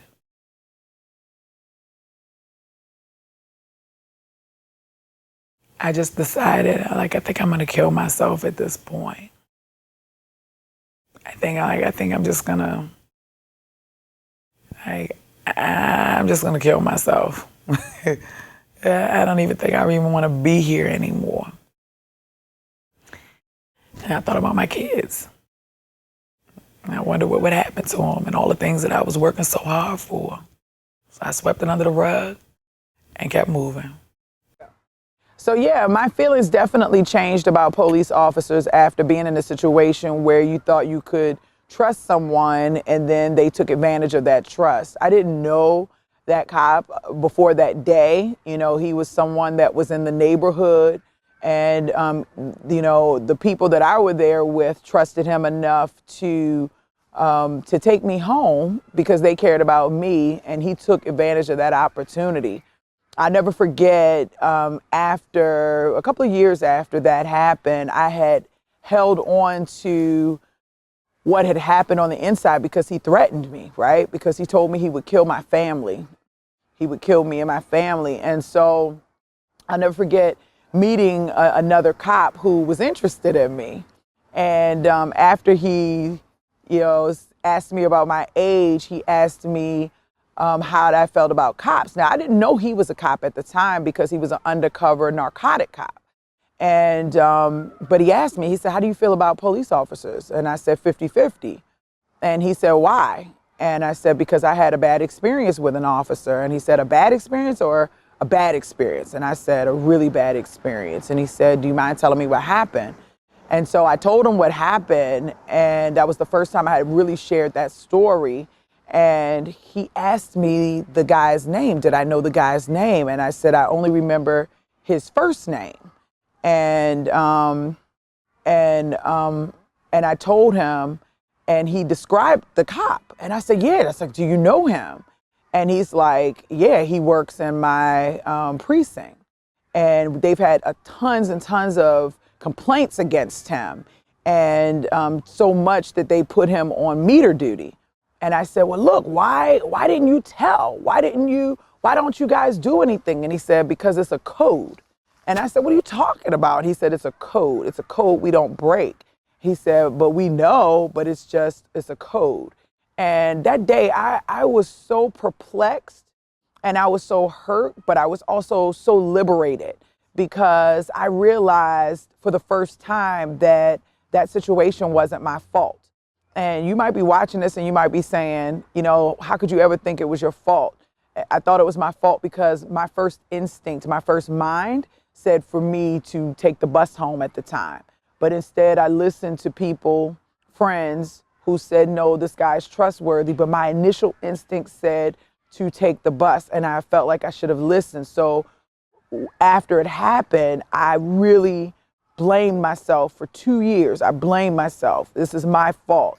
And after talking to that cop and finding out that this guy was doing this to other women and to, you know, other things, you know, I realized that it wasn't my fault, that this cop was just sick. But then once I liberated myself, I became angry.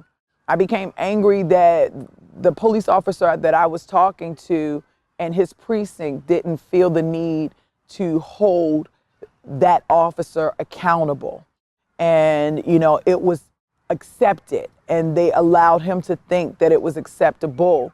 So I don't know how many other women he has done this to and how many other cops are out there doing the same thing. But if I could change anything, you know, I would go back and I would risk everything and I would tell. So if you're in this situation, don't hold it in for 2 years. Tell.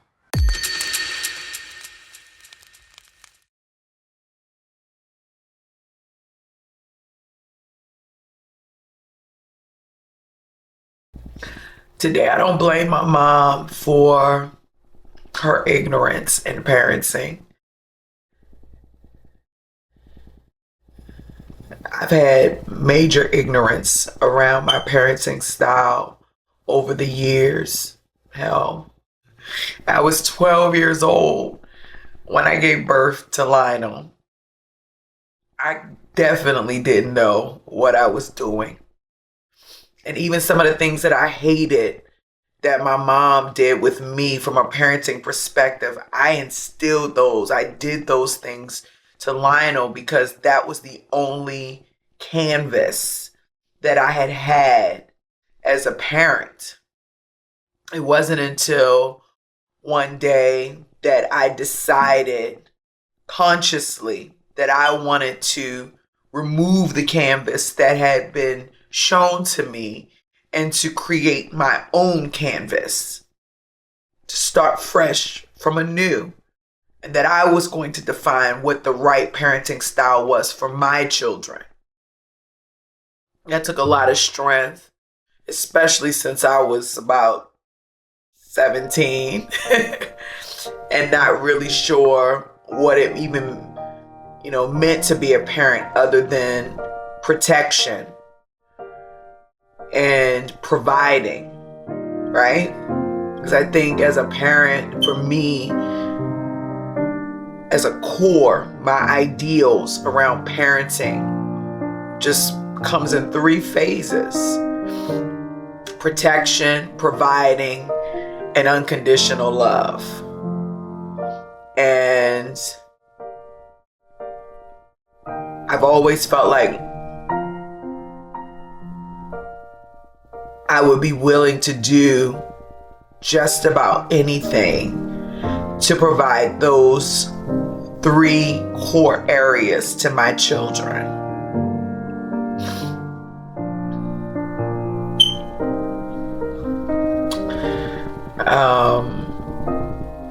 So in the beginning, when I started raising Lionel and Eric, I had no clue as to what I was doing.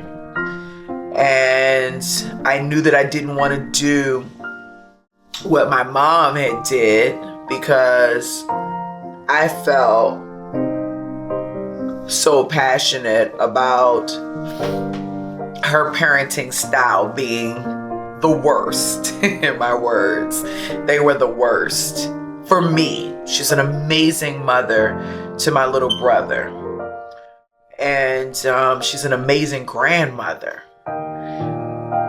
But as a mom to me, being the first child, my expectation of a parent, she was not.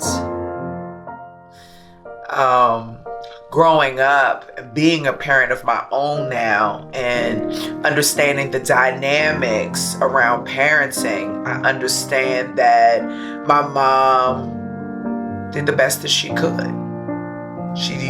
She worked with what she knew, and she tried her best to figure it out. And when you are limited by resources, you use what you have. So today, I don't blame my mom. I actually praise her for the work that she did. I think that she's a hero because we had very few resources. And with all of her might, everything in her, she tried to figure it out. And it takes a lot to try to figure something out with limited resources.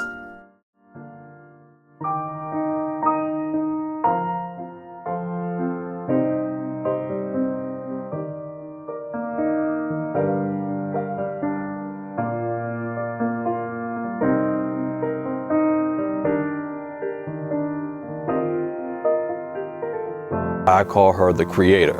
I don't call her mom, I don't call her mother, because I believe those ideas are too beneath her. She's better than that.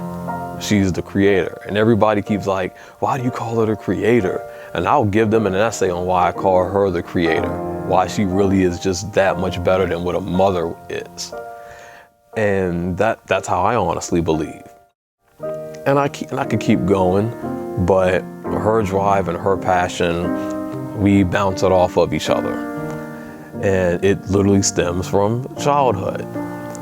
And as it works its way up to teenage years and it works its way up to adulthood, she didn't know how to make an excuse. And she never gave me an opportunity to make an excuse.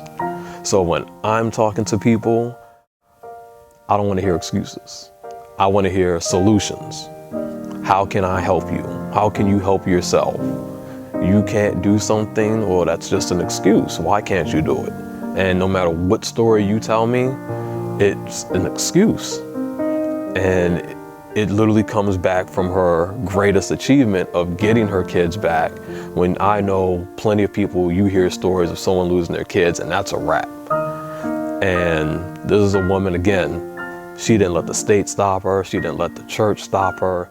She didn't let the system stop her. For years, she was getting hammered. Just no, and she didn't care. She didn't care. And when she finally triumphed, all she could do was keep going and keep being. She didn't sit there and relish in her victory. No, to her victory wasn't over yet. So she kept going. And I was literally with her when she created a business from scratch, then created a second business from scratch, and then watched her kingdom fall apart. And then she went to go work for somebody else. And I literally said, why are you working for someone? You've already built a business, so you can do it again. And what did she do? She literally quit her job to start her own business again. And then for the last 7 years, that's what she's been doing, and made 2 more businesses from that. And she keeps going. She didn't make an excuse as to why she's working for someone. She said, you're right. Picked herself up and kept going. And you can't make excuses in life. There's always a way. This is a woman who, no matter what, she finds a way. When she was diagnosed with cancer, and she told me and my brother, she was literally preparing us for her death that year. She felt like it was just that bad. We need to be ready in case she's gone. But then she felt like that was giving up, and she wasn't going to give up. She felt like she was making an excuse, and she wasn't about to make excuses. So she picked herself up and kept going. She ignored it. And soon we forgot all about it until it came back. And she just was like, whatever. And then went and tackled it again. She didn't let that stop her career. She didn't let that stop the journey she was on. She kept going. When I was younger, I played trombone. She would try to make it to a concert or make it to like a track meet or a choir performance or something like that. She would always make it a point to do that, to come there to support us in whatever we wanted to do. There were moments that she didn't support some things. She would make it very clear, but even then, it was always in like our best interest. One thing, like the hair I have now, I know when I was younger, she didn't want me to have it because there was like a negative image of dreadlocks. I think there still is. And she told me, no, you have to cut your hair. It has to be neat. It has to be, groomed so that you can get a good job and really like be successful. And that was always something she strived for. I think the lowest grade wasn't even acceptable. She wouldn't get too mad on it. It was like a C, but she always wanted us to excel. And I guess the main thing, discipline probably is the main theme here, because I remember the most, whenever I would get in trouble at home, it was always mainly about school. I was a horrible student. And she would say, okay, well, since you failed this class, you're going to do this amount of homework. So I know there was a time when I was punished for like 2 months, and I would have to like read my brother's books. He was in 12th grade. I was maybe like in in like 6th or 7th, and I would have to go and read his books and study his books. So, of course, later on, like, all those classes were really easy to me. And even, like, she'd make us do book reports, she'd make us write essays to our teachers. Teachers never even got them. She would just make us do it. Write 5 pages of like, saying we're sorry and why we did it, and she made rules for all the essays, and it was kind of crazy. Like, but I mean, it's good, because it keeps me leveled, and yet at the same time, it makes me want to do more. There was one time I went through this bad breakup situation. I made a very messed up, terrible decisions that I regret to this day. And those decisions really my mom looked at me very differently. And that was the most hurtful thing I've ever felt in my life, the way how she looked at me disappointed, and how she felt like I could have done better, and how she looked at herself and said I could have done better, and blamed herself for my mistakes. And for that was the most hurtful time of my whole life. And I was grounded for like a long time, got pulled out of school, the whole 9. And the one thing my mom did was give me books. And she gave me books to teach me what I did wrong. She went over what I did wrong, told me what I should have done. She gave me books on what I should have done, what I should do next time. And she taught me the same way when I was a little kid, which taught me to think better. And one time she brought me to one of her trips. It was Tony Robbins. And I was like, okay, I'm gonna go with you. I feel like it's gonna be a good opportunity. I go there, and when I went there, I feel like she really saw me as a human being. She saw me as a person who also had problems, insecurities, issues, because I felt like in her eyes before, she thought I was just the perfect girl who got everything she wanted, spoiled and all the things that she wanted. How could she be unhappy? And when she saw my true colors at that convention, or what I call a adult rave party, she was really surprised, and I really feel like she saw me more as a human being than as just a little girl or a daughter. And when she really realized that I was more of a human being, she kind of said, okay, I understand now. And after that, our relationship got a little bit more open. So I'm very stubborn. I don't know if people know that, but I am. And before, I would shut down or just shut everyone out. But when I'm with her, even to this day, if I'm upset and she asks, I always tell her how I feel. And that makes our relationship 10 times better, in my opinion.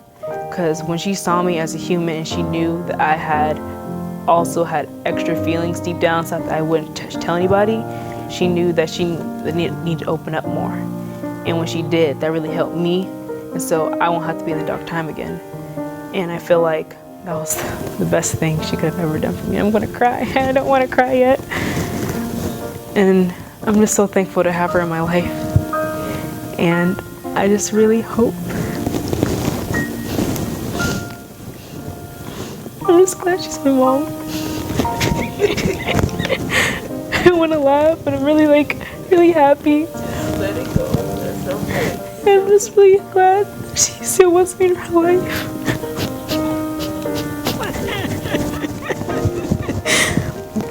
Because there's other people that have moms and they just throw their daughters away. I'm so happy. I'm so happy.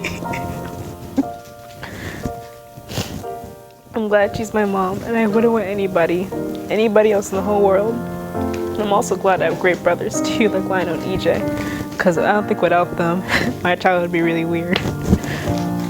I'm just really happy now. So, yeah, that's it.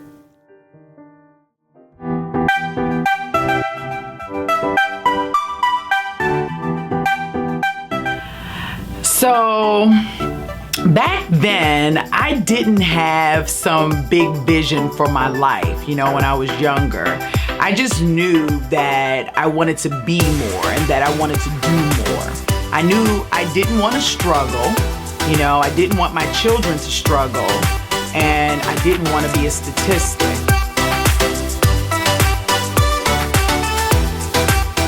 One of the things that really is inspirational about Kitty at this point is she helped me formulate my own company. These inspire me to do a lot of things. I've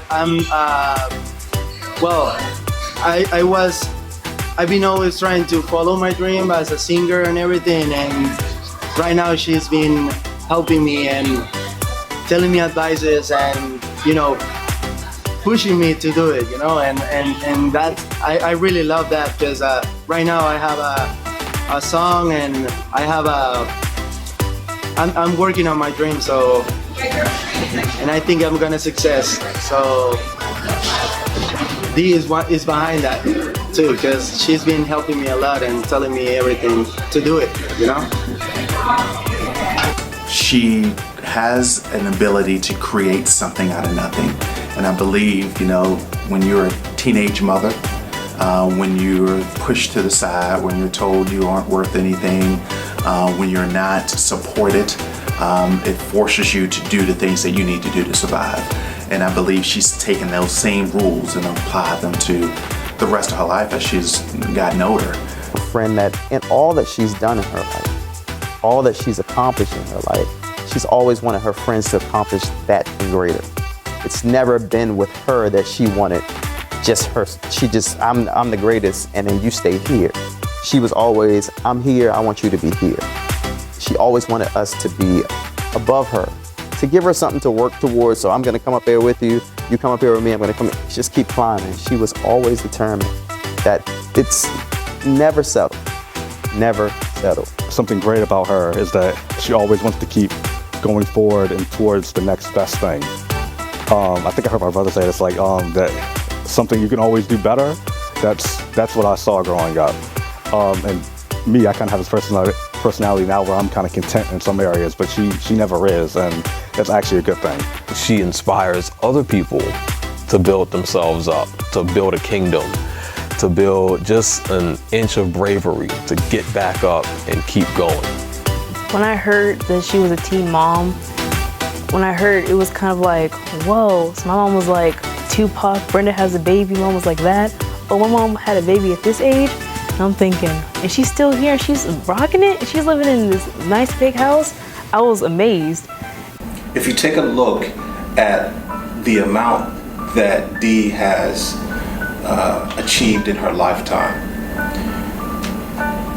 it's a testament to her intellectual capacity, her emotional resources, and just her drive and grit. There are many people who would have gone through such trauma and never made it half as far. I think what the world is seeing right now, or what the people who are around her are seeing right now, is what's been there all along. So the secret was always a wide open secret.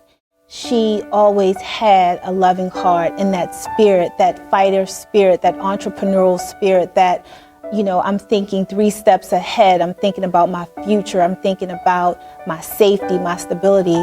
That was the secret. I'm looking forward to hearing her name as a leader, as an expert in the area of recruitment, in the area of whatever it is that she's interested in, whatever it is that she's doing at that time.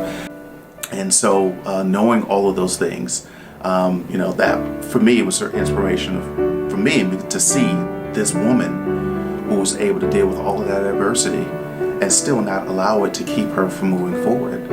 She's used it as a catalyst, something to catapult her, something to continue to push her forward. And so that's what I've learned from her. Today, even though I've accomplished so much in my life, I'm an amazing mom, serial entrepreneur, author, motivational speaker, tech startup co-founder, publisher, and producer, my dreams are still bigger than the universe itself, honestly, right?